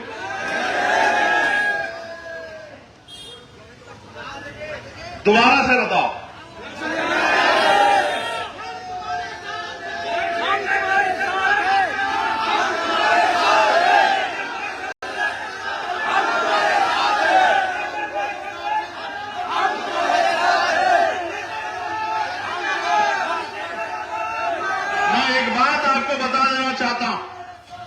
मैं एक बात आपको बता देना चाहता हूं। सांसद बनने के बाद ये मेरा पहला धरना, क्योंकि यह एक काम ऐसा हो रहा है जो मेरी पहुंच से बाहर हो रहा। आप जानते हैं अगर ये काम मेरी पहुंच में होता तो मैं कभी धरना नहीं करता। आप इस बात को जानते हैं। ये लोगों की जान का मामला है, वरना कोई ऐसा मामला नहीं। आप तमाम लोग बैठे हैं कि आपकी तरफ आंख उठी हो और मैंने धरना करने के लिए आपको कहा हो। आप इस बात को जानते हैं। मैं आपको रोकने काम करता हूं कि धरना मत करो। आपके पास आपका सांसद है जो आपके जगह अकेला से धरना करने काम करेगा। लेकिन इस बार मैं अपने आप को असहाय महसूस कर रहा हूं, क्योंकि अगर ये लड़ाई इंसानों से लड़ी जा रही होती, दबंगों से, सामंतियों से, किसान विरोधियों से, दलित मुसलमान पिछड़ा विरोधियों से लड़ी जा रही होती, व्यापारी विरोधियों से लड़ी जा रही होती, तो वहीं जाके इस आंदोलन करने का हम करते। लेकिन क्योंकि ये लड़ाई जानवरों से लड़ी जा रही है, ये जानवरों से लड़ी जा रही है और सामने समझदारी नहीं है, सामने आतंक है। इसलिए इस आतंक से ऐसे ही लड़ा जाएगा जैसे हमारी सेना आतंकवादियों से लड़ती है, इसी तरह से लड़ा जाएगा। सेना बन के हम लोग लड़ने का काम करें। और प्यारे भाइयों, अगर ऐसे बात नहीं बनेगी, मैं और नेताओं के जैसा नहीं हूं, लेकिन क्योंकि आप जानते हो हमारी शक्ति को, मैं चाहता तो सारे अधिकारियों को यहां धूप में आपके बराबर में बिठा सकता था। आप जानते हो नहीं जानते हो इस बात को? जानते हो नहीं जानते हो? लेकिन उनका अपमान करके मुझे कोई सम्मान नहीं मिलने वाला। मैं इस बात को जानता हूं, इसलिए मैंने उनको आपके बीच में नहीं बुलाया। वरना मैं चाहता, आप देखते हो छोटा सा कोई मामला होता, बिजली विभाग के अधिकारियों को पकड़ के बंधक बिठा के वहां बिठा लेते हैं। वो तो छोटे छोटे संगठन के लोग हैं, हम तो देश के एक बहुत बड़े संगठन के कार्यकर्ता हैं, भीम आर्मी, आजाद समाज पार्टी कार्यकर्ता। अगर हम चाहते तो इन सारे अधिकारियों को आपकी जगह यहां बिठा के धूप में इनसे भी पसीना बहा सकते हैं। लेकिन सम्मानित साथियों, ये लड़ाई उन अधिकारियों से नहीं है, ये लड़ाई उस व्यवस्था से है। इसमें जो भी खामियां उसको दुरुस्त हम इनके जरिए कराने का काम करेंगे। और इसलिए मैं आपसे आग्रह करता हूं कि आप और हमें मिलकर अभी इस पे मजबूत संज्ञान लेना है। आज हमारा प्रवास जो है, रात्रि प्रवास रामदास वाली में रहेगा। कहां? रामदास वाली में एक जगह है जहां ये कब हुई घटना?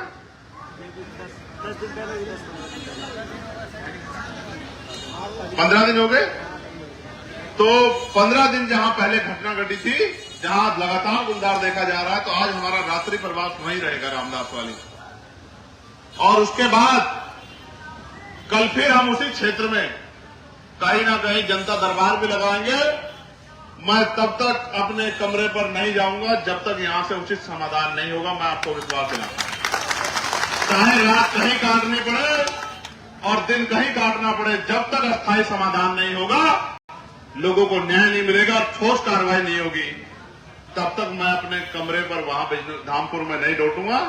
और यहीं से जो भी कार्यक्रम होगा वो क्षेत्र से ही किसी न किसी ऐसी जगह से जहां रुकने का मौका मिलेगा वहीं से। बस आपसे आग्रह की रोटी पानी की व्यवस्था आप लोग करा देना। करा दोगे नहीं करा दोगे? सच बताओ, दोनों हाथ उठा के बताओ, करा दोगे नहीं करा दोगे? नहीं, ऐसे तो बहुत मजबूत लोग बैठे हैं, ये तो एक एक बारात की व्यवस्था करा सकते हैं, लेकिन इनसे व्यवस्था नहीं करानी, आप ही लोगों से व्यवस्था करानी। ठीक है?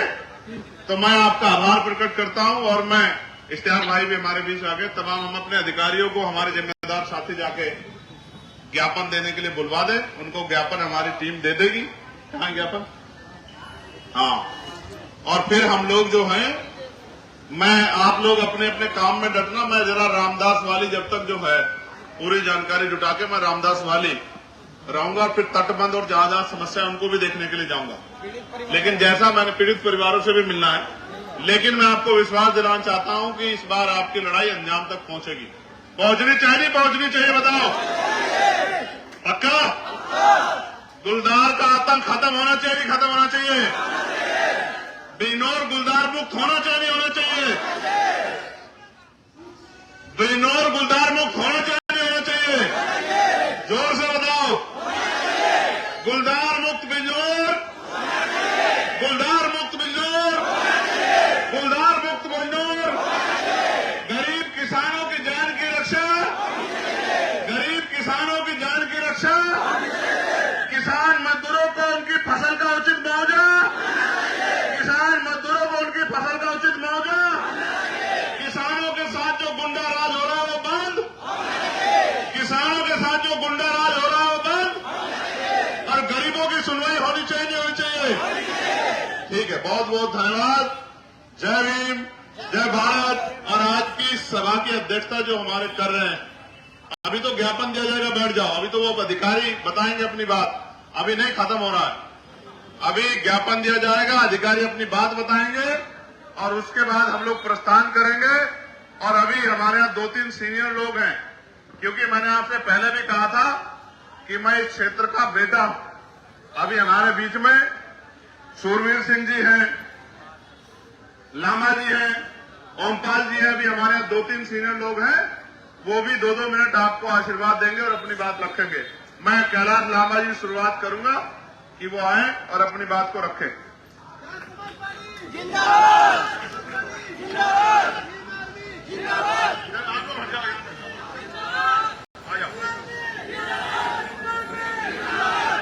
बहुत ही आदर और सम्मान के योग्य।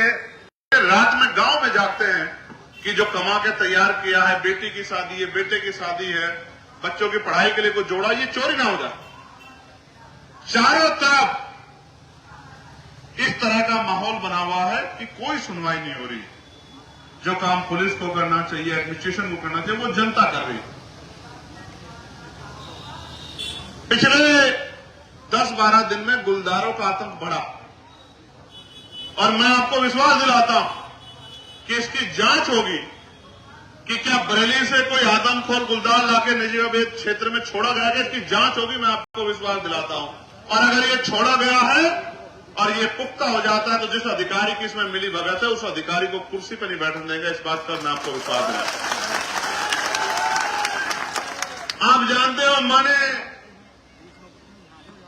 केंद्रीय मंत्री से मुलाकात की और उन्होंने मुझे विश्वास दिलाया। मैंने उनसे आग्रह किया कि आप मेरे साथ चल के एक बार देखिए चल के कि किस तरह किसान डर के साए में मजदूर रह रहा है।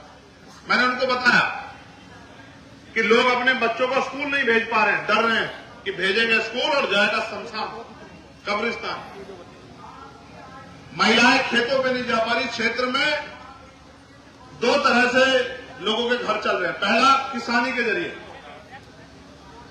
अब किसानी में एक प्राकृतिक मार जो आई, मैंने आपको बता दिया कि बाढ़ से, खो के पानी से कितना नुकसान हुआ है और कोई मुआवजा नहीं मिला। लेकिन दूसरा, जो फसल खड़ी हुई है उस फसल को समय पे ले नहीं पा रहे हैं क्योंकि डर रहे हैं। किसान कमजोर होगा तो मजदूर अपने आप कमजोर हो जाएगा, क्योंकि किसान और मजदूर एक कड़ी से जुड़े हुए हैं। किसान के खेत में फसल होगी तो उसकी उस फसल से उस मजदूर का घर भी चलेगा। जब किसान नहीं आगे बढ़ पा रहा तो मजदूर कैसे आगे बढ़ेगा? और इस पूरे क्षेत्र में एक बहुत बड़ी आबादी वो भी है जो खेत से घास लाके दूध बेच के अपने घर को चलाती है, एक बहुत बड़ी आबादी। अब इस डर के साए में जान को जोखिम पे डाल के वो महिला अपना घर चलाने के लिए खेत में जा रही है और जब खेत में जाती है तो खबर आती है कि गुलदार उनको रास्ते में उठा ले गया। और एक फोटो मैंने देखी थी, मैं तड़फा था उस फोटो को देख के कि एक बच्ची का मुंह नहीं था, पूरा मुंह नोच लिया था, उसका पैर अलग कटा हुआ पड़ा था, उसका हाथ अलग कटा हुआ पड़ा था। एक मन तो हुआ कि वो उस पूरे शरीर को लाके यहां इस दफ्तर में इन अधिकारियों के सामने रखा जाए और इनसे हिसाब मांगा जाए कि इस बच्चे को वापस लाके दो। क्या 5 लाख रुपए में ये बच्ची वापस लाई जा सकती है क्या? लेकिन अपने पद की गरिमा के अनुसार मैंने बात की कि आप इसमें कार्रवाई करो और हमें विश्वास दिला गया कार्रवाई होगी। मैंने लेटर लिखा तो वाइल्ड लाइफ इंस्टीट्यूट देहरादून की टीम एक यहां आई, लेकिन क्योंकि जान जा रही थी गरीब किसान मजदूर की, कहते हैं अमीर मरता है तो कानून बदलते हैं और गरीब मरता है तो मजाक उड़ती है, मजाक उड़ी और उसके बाद चैन से फिर सब लोग बैठे। अब सवाल यह है कि ये जुल्म कब तक? जैसा मैंने कहा कि पानी सर के पार हो गया, अब इस पे कोई ठोस कदम उठाने की जरूरत है। और मैं जानता हूं अगर मुझे एक पंजा लगेगा तो पूरे देश को खबर जाएगी, इसलिए मैंने फैसला लिया स्वतः कि हम उस क्षेत्र में जाके रुकने का काम करेंगे जहां गुलदार का सबसे ज्यादा आतंक है। एक सेनापति होने के नाते, एक नेता होने के नाते, इस क्षेत्र का प्रतिनिधि होने के नाते मैं अपने दूसरे भाइयों की जान को जोखिम में नहीं डाल सकता कि वो जाएं और उस गुलदार प्रभावित क्षेत्र में जाकर रुके। इसलिए मैंने फैसला लिया कि जो आफत आएगी सबसे पहले उसको आएगी जिस पे आपने भरोसा किया है, जिसको आपने ताकत दी है। इसलिए हम वहीं जाके रुकेंगे, रात का रात्रि निवास हमारा वहीं होगा। जो मुसीबत आएगी उसका सामना हम करेंगे। मैंने पिछले जिलाधिकारी थे उनसे कहा था, जब नेटोर क्षेत्र में गुलदार का आतंक बचा था, मैंने उनसे कहा कि आप एक कुछ मत करो, एक ही काम कर दो कि आप किसानों को और ग्राम प्रधानों को आर्म्स लाइसेंस दे दें कि जरूरत पड़ने पे वो अपनी जान की रक्षा स्वयं कर सके। लेकिन सरकार इतनी हिम्मत नहीं जुटा पाई कि लोगों की जान की रक्षा हो सके और उन्होंने मेरी इस बात को नहीं माना। इसके बाद कई लोगों की जान गई और इस पिछले 15 दिन में जो 3-4 लोगों की जान गई है, इसने अंदर तक हम सब लोगों को हिला के रख दिया। आज जो आप यहां गंभीरता से अपना समय, अपना कार्य छोड़ के यहाँ, भाई लांबा जी भी हमारे बीच आ गए हैं, तमाम हमारे साथी, हमारे सुरवीर सिंह जी जो हैं, जो जाट महासभा के प्रदेश अध्यक्ष रहे हैं, तमाम हमारे बहुत जिम्मेदार शख्स इस क्षेत्र के, तमाम हमारे पार्टी के सम्मानित संघर्षशील कार्यकर्ता पदाधिकारी, हमारी पार्टी के सम्मानित नेतागण, जिले के प्रभारी, मंडल के प्रभारी, प्रदेश कमेटी के मेंबर, तमाम लोग, इन्होंने मुझे सैकड़ों मैसेज करके चिंता जाहिर की कि हमें चुप नहीं बैठना चाहिए। और जब इनकी चिंता, हमारी चिंता ने एकजुटता दिखाई तो ये आंदोलन आज यहां जमीन पर दिख रहा। और आपने देखा मेरी घोषणा के बाद कई आंदोलन शुरू हुए, कई तरह से प्रयास किया गया, लेकिन ये प्रयास काफी नहीं, हमें ठोस समाधान चाहिए। और मैं आपको विश्वास दिलाता हूं कि इस बार इसका ठोस ही परिणाम निकलेगा और ये एक दिन के आंदोलन से नहीं निकलेगा। मैं मानता हूं इस बार आंदोलन जो है, अगर यहां की सुनवाई से काम नहीं चलेगा तो अगला आंदोलन दिल्ली में होगा या लखनऊ में होगा। मेरी बात को आप याद रखें। और पूरे प्रदेश के कार्यकर्ताओं को बुलाकर उस विधानसभा का घेराव किसान मजदूरों की रक्षा के लिए और उनके जीवन को मजबूत बनाने के लिए, उनको सशक्त बनाने के लिए हम लोग करने का काम करेंगे। आप ये देखिए, 5 लाख रुपए का मुआवजा दिया जाता है। कितने पैसे का? सरकार ने गरीबों की जान की कीमत क्या लगाई है? सरकार ने हमारी माओ बहनों की जान कीमत क्या लगाई? सरकार ने आपके बच्चों की जान कीमत क्या लगाई? और जिस परिवार का कमाने वाला चला जाएगा, क्या 5 लाख रुपए में वो परिवार जिंदगी भर सर्वाइव कर लेगा? मैंने ऐसे परिवार भी देखे जिनमें छोटे छोटे बच्चे। ये मुआवजा नहीं, ये भीख। मैं लेटर लिखूंगा आज ही कि सरकार वास्तविकता में इन परिवारों का हाथ मजबूत करना चाहती है, जिनके साथ तकलीफ हुई है, तो मुआवजे की राशि बढ़ा के 5 लाख से 25 लाख रुपए कम से कम की जाए, जिससे, क्योंकि जान की को तो वापस नहीं कर सकते। जिसकी जान चली गई है, जान की कोई कीमत नहीं है। आप और मैं जब सब जानते हैं कि जो चला गया उसको वापस नहीं ला सकता, पैसों में नहीं तोला जा सकता है। लेकिन जिनके परिवार में हानि हुई है, तकलीफ हुई है, उनके आंसू पूछने में एक छोटी सी मदद ये मुआवजा हो सकता है। और क्योंकि 5 लाख रुपए देने पड़ता है तो सरकार को जोर भी नहीं पड़ रहा है। जब 50 लाख रुपए, 25 लाख रुपए का मुआवजा देना पड़ेगा तो 25 लाख रुपए किसान को तो देना ही चाहती सरकार। उसका उदाहरण है कि मुआवजा देख लो, आपकी फसलों पे 20 बीघे जमीन फसल गई और मुआवजा दे रहे हैं 200 रुपए, 2000 रुपए। इससे ज्यादा का तो पसीना लग गया किसान का, उसके परिवार का। बीज, पढ़ाई, नड़ाई, खाद, पानी, ये तो सब छोड़ ही दो। तो 25 लाख रुपए ना देना पड़े, इस वजह से सरकार इस मामले का संज्ञान लेकर इस पर ठोस काम करेगी। फिर भी मैं मानता हूं इस सरकार की निष्ठा ये नहीं होगी कि लोगों की जान बचनी चाहिए। अगर निष्ठा होती तो 35 लोगों के खून से जब इतना बड़ा जो है खिलवाड़ हो गया, तब तो इस सोई हुई सरकार चाहती।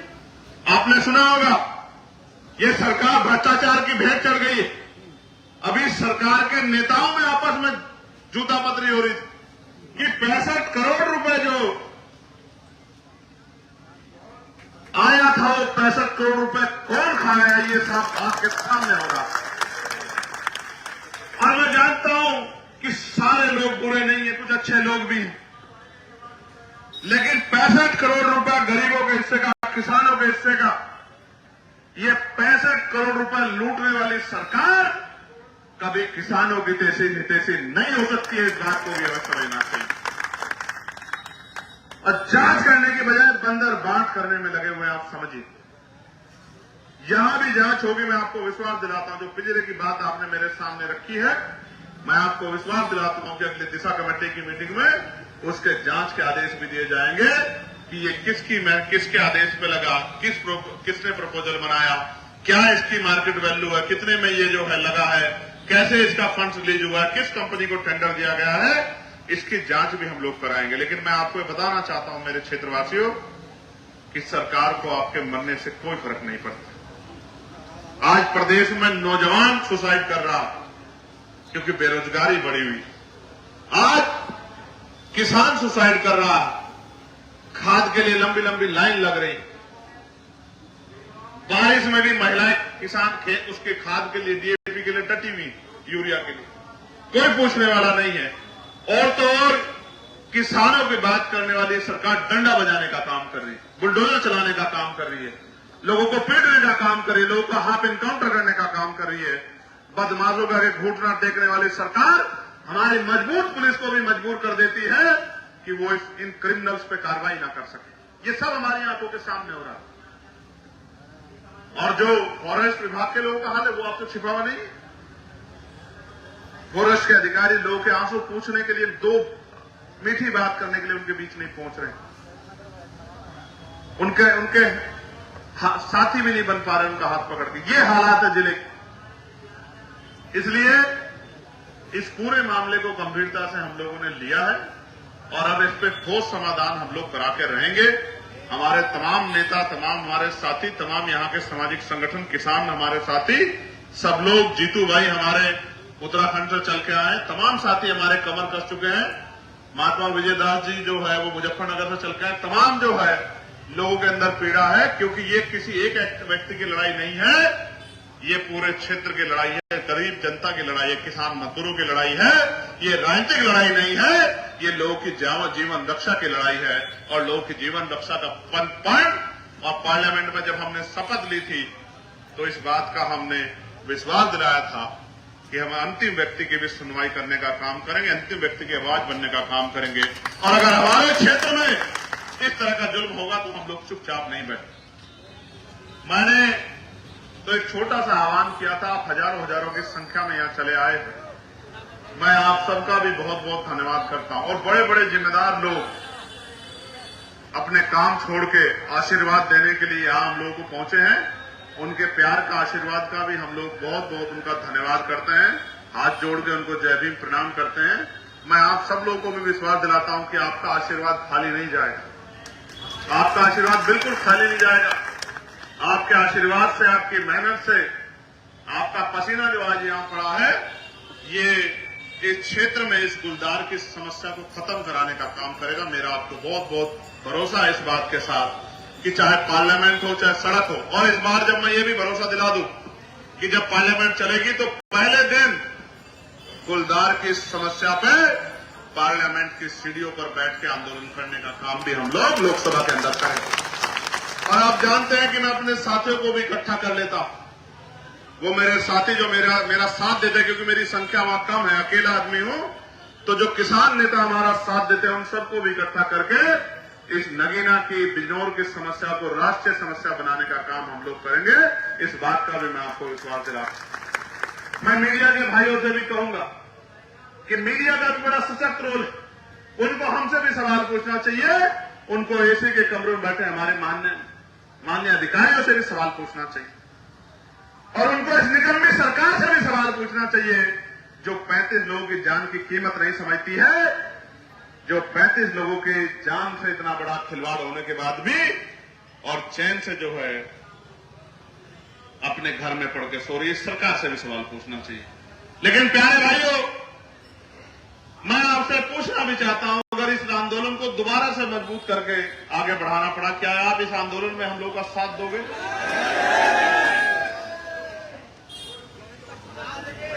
दोबारा से बताओ।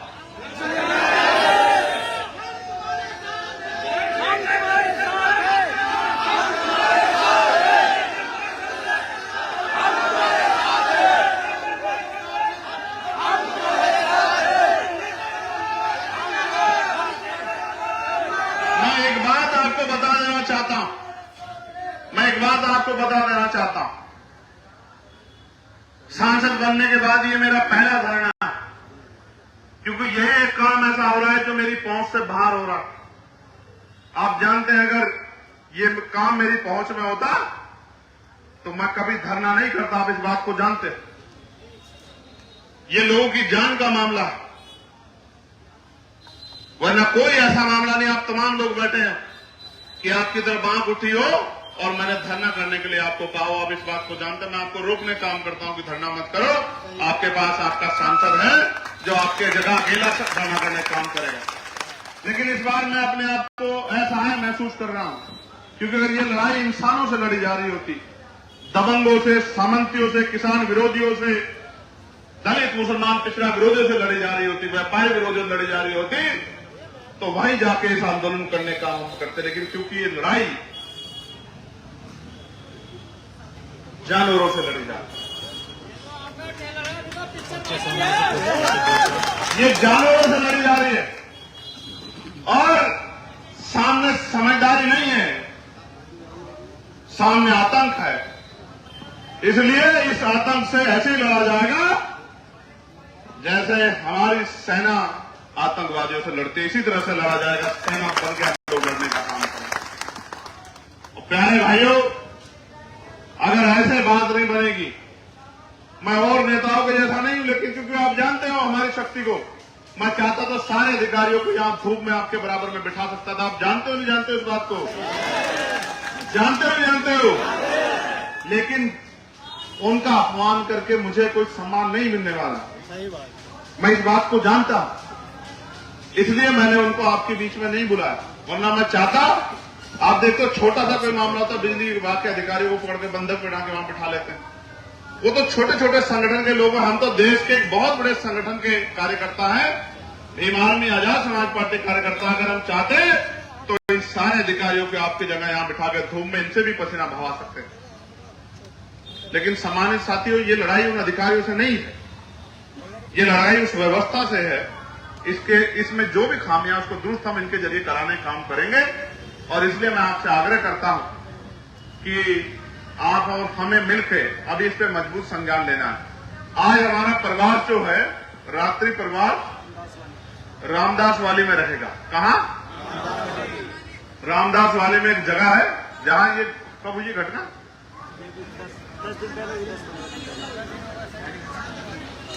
15 दिन हो गए। तो 15 दिन जहां पहले घटना घटी थी, जहां लगातार गुलदार देखा जा रहा है, तो आज हमारा रात्रि प्रवास वहीं रहेगा रामदास वाली। और उसके बाद कल फिर हम उसी क्षेत्र में कहीं ना कहीं जनता दरबार भी लगाएंगे। मैं तब तक अपने कमरे पर नहीं जाऊंगा जब तक यहां से उचित समाधान नहीं होगा। मैं आपको विश्वास दिलाता हूं, चाहे रात कहीं काटनी पड़े और दिन कहीं काटना पड़े, जब तक अस्थायी समाधान नहीं होगा, लोगों को न्याय नहीं मिलेगा, ठोस कार्रवाई नहीं होगी, तब तक मैं अपने कमरे पर वहां धामपुर में नहीं लौटूंगा। और यहीं से जो भी कार्यक्रम होगा वो क्षेत्र से ही किसी न किसी ऐसी जगह से जहां रुकने का मौका मिलेगा वहीं से। बस आपसे आग्रह की रोटी पानी की व्यवस्था आप लोग करा देना। करा दोगे नहीं करा दोगे? हैं? सच बताओ, दोनों हाथ उठा के बताओ, करा दोगे नहीं करा दोगे? नहीं, ऐसे तो बहुत मजबूत मजबूत लोग बैठे हैं, ये तो एक एक बारात की व्यवस्था करा सकते हैं, लेकिन इनसे व्यवस्था नहीं करानी, आप ही लोगों से व्यवस्था करानी। ठीक है?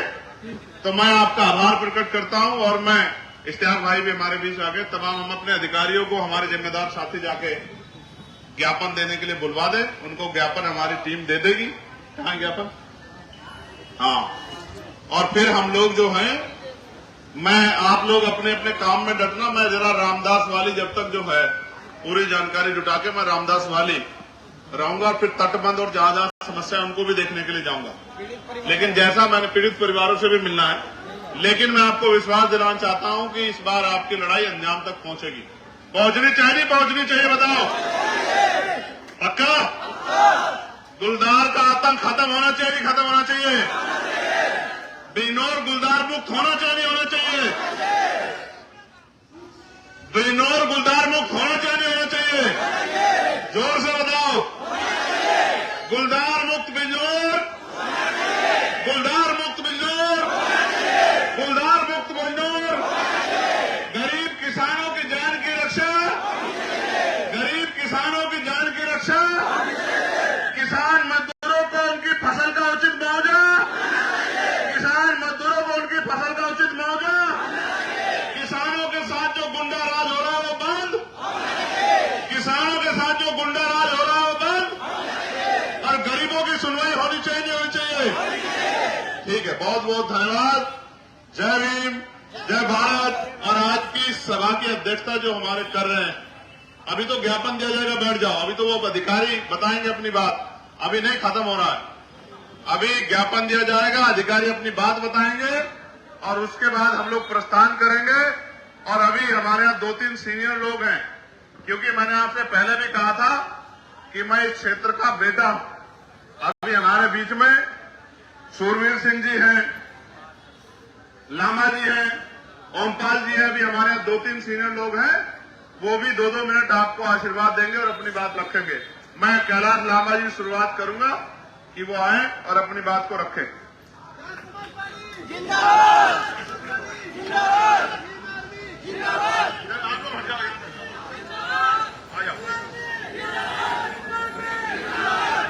बहुत ही आदर सम्मान के योग्य। रात में गांव में जाते हैं, तो कमा के तैयार किया है, बेटी की शादी है, बेटे की शादी है, बच्चों की पढ़ाई के लिए कुछ जोड़ा, ये चोरी ना हो जाए। चारों तरफ इस तरह का माहौल बना हुआ है कि कोई सुनवाई नहीं हो रही। जो काम पुलिस को करना चाहिए, एडमिनिस्ट्रेशन को करना चाहिए, वो जनता कर रही। पिछले 10-12 दिन में गुलदारों का आतंक बढ़ा और मैं आपको विश्वास दिलाता हूं कि इसकी जांच होगी कि क्या बरेली से कोई आदमखोर गुलदार लाके निजी अवैध क्षेत्र में छोड़ा गया है। इसकी जांच होगी, मैं आपको विश्वास दिलाता हूं। और अगर ये छोड़ा गया है और ये पुख्ता हो जाता है तो जिस अधिकारी की इसमें मिली भगत है उस अधिकारी को कुर्सी पर नहीं बैठने देंगे। इस बात पर मैं आपको विश्वास दिलाता हूं। आप जानते हो, मैंने केंद्रीय मंत्री से मुलाकात की और उन्होंने मुझे विश्वास दिलाया। मैंने उनसे आग्रह किया कि आप मेरे साथ चल के एक बार देखिए, चल के कि किस तरह किसान डर के साए में मजदूर रह रहा है। मैंने उनको बताया कि लोग अपने बच्चों को स्कूल नहीं भेज पा रहे हैं, डर रहे हैं कि भेजेंगे स्कूल और जाएगा शमशान, कब्रिस्तान। महिलाएं खेतों पे नहीं जा पा रही। क्षेत्र में 2 तरह से लोगों के घर चल रहे हैं। पहला, किसानी के जरिए। अब किसानी में एक प्राकृतिक मार जो आई, मैंने आपको बता दिया कि बाढ़ से, खो के पानी से कितना नुकसान हुआ है और कोई मुआवजा नहीं मिला। लेकिन दूसरा, जो फसल खड़ी हुई है उस फसल को समय पे ले नहीं पा रहे हैं क्योंकि डर रहे हैं। किसान कमजोर होगा तो मजदूर अपने आप कमजोर हो जाएगा, क्योंकि किसान और मजदूर एक कड़ी से जुड़े हुए हैं। किसान के खेत में फसल होगी तो उसकी उस फसल से उस मजदूर का घर भी चलेगा। जब किसान नहीं आगे बढ़ पा रहा तो मजदूर कैसे आगे बढ़ेगा। और इस पूरे क्षेत्र में एक बहुत बड़ी आबादी वो भी है जो खेत से घास ला के दूध बेच के अपने घर को चलाती है, एक बहुत बड़ी आबादी। अब इस डर के साए में जान को जोखिम पे डाल के वो महिला अपना घर चलाने के लिए खेत में जा रही है, और जब खेत में जाती है तो खबर आती है कि गुलदार उनको रास्ते में उठा ले गया। और एक फोटो मैंने देखी थी, मैं तड़फा था उस फोटो को देख के कि एक बच्ची का मुंह नहीं था, पूरा मुंह नोच लिया था, उसका पैर अलग कटा हुआ पड़ा था, उसका हाथ अलग कटा हुआ पड़ा था। एक मन तो हुआ कि वो उस पूरे शरीर को लाके यहां इस दफ्तर में इन अधिकारियों के सामने रखा जाए और इनसे हिसाब मांगा जाए कि इस बच्ची को वापस लाके दो। क्या 5 लाख रुपए में ये बच्ची वापस लाई जा सकती है क्या? लेकिन अपने पद की गरिमा के अनुसार मैंने बात की कि आप इसमें कार्रवाई करो, और हमें विश्वास दिला गया कार्रवाई होगी। मैंने लेटर लिखा तो वाइल्ड लाइफ इंस्टीट्यूट देहरादून की टीम एक यहां आई, लेकिन क्योंकि जान जा रही थी गरीब किसान मजदूर की, कहते हैं अमीर मरता है तो कानून बदलते हैं और गरीब मरता है तो मजाक उड़ती है, मजाक उड़ी और उसके बाद चैन से फिर सब लोग बैठ गए। अब सवाल यह है कि ये जुल्म कब तक? जैसा मैंने कहा कि पानी सर के पार हो गया, अब इस पे कोई ठोस कदम उठाने की जरूरत है। और मैं जानता हूं अगर मुझे एक पंजा लगेगा तो पूरे देश को खबर जाएगी, इसलिए मैंने फैसला लिया स्वतः कि हम उस क्षेत्र में जाके रुकने का काम करेंगे जहां गुलदार का सबसे ज्यादा आतंक है। एक सेनापति होने के नाते, एक नेता होने के नाते, इस क्षेत्र का प्रतिनिधि होने के नाते मैं अपने दूसरे भाइयों की जान को जोखिम में नहीं डाल सकता कि वो जाएं और उस गुलदार प्रभावित क्षेत्र में जाके रुके। इसलिए मैंने फैसला लिया कि जो आफत आएगी सबसे पहले उसको आएगी जिस पे आपने भरोसा किया है, जिसको आपने ताकत दी है। इसलिए हम वहीं जाके रुकेंगे, रात का रात्रि निवास हमारा वहीं होगा। जो मुसीबत आएगी उसका सामना हम करेंगे। मैंने पिछले जिलाधिकारी थे उनसे कहा था, जब नेटोर क्षेत्र में गुलदार का आतंक बचा था, मैंने उनसे कहा कि आप एक कुछ मत करो, एक ही काम कर दो कि आप किसानों को और ग्राम प्रधानों को आर्म्स लाइसेंस दे दें कि जरूरत पड़ने पे वो अपनी जान की रक्षा स्वयं कर सके। लेकिन सरकार इतनी हिम्मत नहीं जुटा पाई कि लोगों की जान की रक्षा हो सके, और उन्होंने मेरी इस बात को नहीं माना। इसके बाद कई लोगों की जान गई, और इस पिछले 15 दिन में जो 3-4 लोगों की जान गई है, इसने अंदर तक हम सब लोगों को हिला के रख दिया। आज जो आप यहाँ गंभीरता से अपना समय, अपना कार्य छोड़ के यहाँ, भाई लांबा जी भी हमारे बीच आ गए हैं, तमाम हमारे साथी, हमारे सुरवीर सिंह जी जो हैं, जो जाट महासभा के प्रदेश अध्यक्ष रहे हैं, तमाम हमारे बहुत जिम्मेदार शख्स इस क्षेत्र के, तमाम हमारे पार्टी के सम्मानित संघर्षशील कार्यकर्ता पदाधिकारी, हमारी पार्टी के सम्मानित नेतागण, जिले के प्रभारी, मंडल के प्रभारी, प्रदेश कमेटी के मेंबर, तमाम लोग, इन्होंने मुझे सैकड़ों मैसेज करके चिंता जाहिर की कि हमें चुप नहीं बैठना चाहिए। और जब इनकी चिंता, हमारी चिंता ने एकजुटता दिखाई तो ये आंदोलन आज यहां जमीन पर दिख रहा है। और आपने देखा मेरी घोषणा के बाद कई आंदोलन शुरू हुए, कई तरह से प्रयास किया गया, लेकिन ये प्रयास काफी नहीं, हमें ठोस समाधान चाहिए। और मैं आपको विश्वास दिलाता हूं कि इस बार इसका ठोस ही परिणाम निकलेगा, और ये एक दिन के आंदोलन से नहीं निकलेगा। मैं मानता हूं इस बार आंदोलन जो है, अगर यहां की सुनवाई से काम नहीं चलेगा तो अगला आंदोलन दिल्ली में होगा या लखनऊ में होगा। मेरी बात का आप याद रखें। और पूरे प्रदेश के कार्यकर्ताओं को बुलाकर उस विधानसभा का घेराव किसान मजदूरों की रक्षा के लिए और उनके जीवन को मजबूत बनाने के लिए, उनको सशक्त बनाने के लिए हम लोग करने का काम करेंगे। आप ये देखिए, 5 लाख रुपए का मुआवजा दिया जाता है। कितने पैसे का? सरकार ने गरीबों की जान की कीमत क्या लगाई है? सरकार ने हमारी माओ बहनों की जान कीमत क्या लगाई? सरकार ने आपके बच्चों की जान कीमत क्या लगाई? और जिस परिवार का कमाने वाला चला जाएगा, क्या 5 लाख रुपए में वो परिवार जिंदगी भर सर्वाइव कर लेगा? मैंने ऐसे परिवार भी देखे जिनमें छोटे छोटे बच्चे, ये मुआवजा नहीं, ये भीख। मैं लेटर लिखूंगा आज ही कि सरकार वास्तविकता में इन परिवारों का हाथ मजबूत करना चाहती है जिनके साथ तकलीफ हुई है, तो मुआवजे की राशि बढ़ा के 5 लाख से 25 लाख रुपए कम से कम की जाए, जिससे, क्योंकि जान की को तो वापस नहीं कर सकते। जिसकी जान चली गई है, जान की कोई कीमत नहीं है। आप और मैं जब सब जानते हैं कि जो चला गया उसको वापस नहीं ला सकता, पैसों में नहीं तोला जा सकता है। लेकिन जिनके परिवार में हानि हुई है, तकलीफ हुई है, उनके आंसू पूछने में एक छोटी सी मदद ये मुआवजा हो सकता है। और क्योंकि 5 लाख रुपए देने पड़ता है तो सरकार को जोर भी नहीं पड़ रहा है। जब 50 लाख रुपए 25 लाख रुपए का मुआवजा देना पड़ेगा तो 25 लाख रुपए किसान को तो देना ही चाहती सरकार। उसका उदाहरण है कि मुआवजा देख लो, आपकी फसलों पे 20 बीघे जमीन फसल गई और मुआवजा दे रहे हैं 200 रुपए, 2000 रुपए। इससे ज्यादा का तो पसीना लग गया किसान का, उसके परिवार का। बीज, पढ़ाई, नड़ाई, खाद, पानी, ये तो सब छोड़ ही दो। तो 25 लाख रुपए ना देना पड़े, इस वजह से सरकार इस मामले का संज्ञान लेकर इस पर ठोस काम करेगी।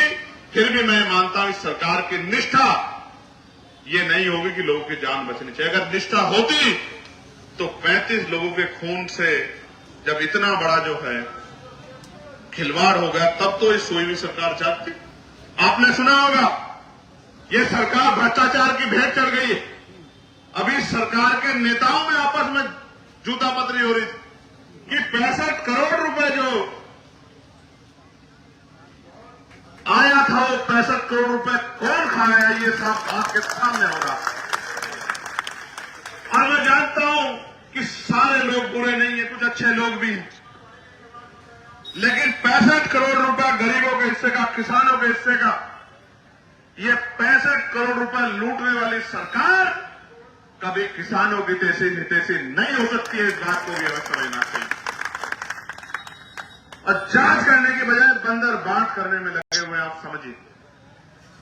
यहां भी जांच होगी, मैं आपको विश्वास दिलाता हूं। जो पिछले की बात आपने मेरे सामने रखी है, मैं आपको विश्वास दिलाता हूं कि अगली दिशा कमेटी की मीटिंग में उसके जांच के आदेश भी दिए जाएंगे कि ये किसके आदेश पे लगा, किसने प्रपोजल बनाया, क्या इसकी मार्केट वैल्यू है, कितने में ये जो है लगा है, कैसे इसका फंड्स रिलीज हुआ है, किस कंपनी को टेंडर दिया गया है, इसकी जांच भी हम लोग कराएंगे। लेकिन मैं आपको बताना चाहता हूं मेरे क्षेत्रवासियों कि सरकार को आपके मरने से कोई फर्क नहीं पड़ता। आज प्रदेश में नौजवान सुसाइड कर रहा क्योंकि बेरोजगारी बढ़ी हुई।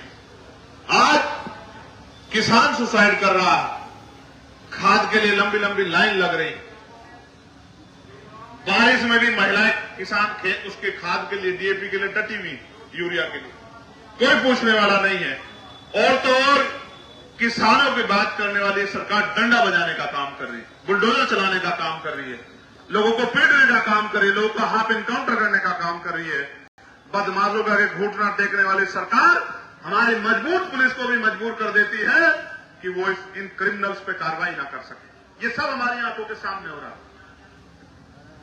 और जो फॉरेस्ट विभाग के लोगों का हाल है वो आपसे छिपा हुआ नहीं है। फॉरेस्ट के अधिकारी लोगों के आंसू पूछने के लिए, दो मीठी बात करने के लिए उनके बीच नहीं पहुंच रहे, उनके साथी भी नहीं बन पा रहे उनका हाथ पकड़ के। ये हालात है जिले के। इसलिए इस पूरे मामले को गंभीरता से हम लोगों ने लिया है और अब इस पे ठोस समाधान हम लोग करा के रहेंगे। हमारे तमाम नेता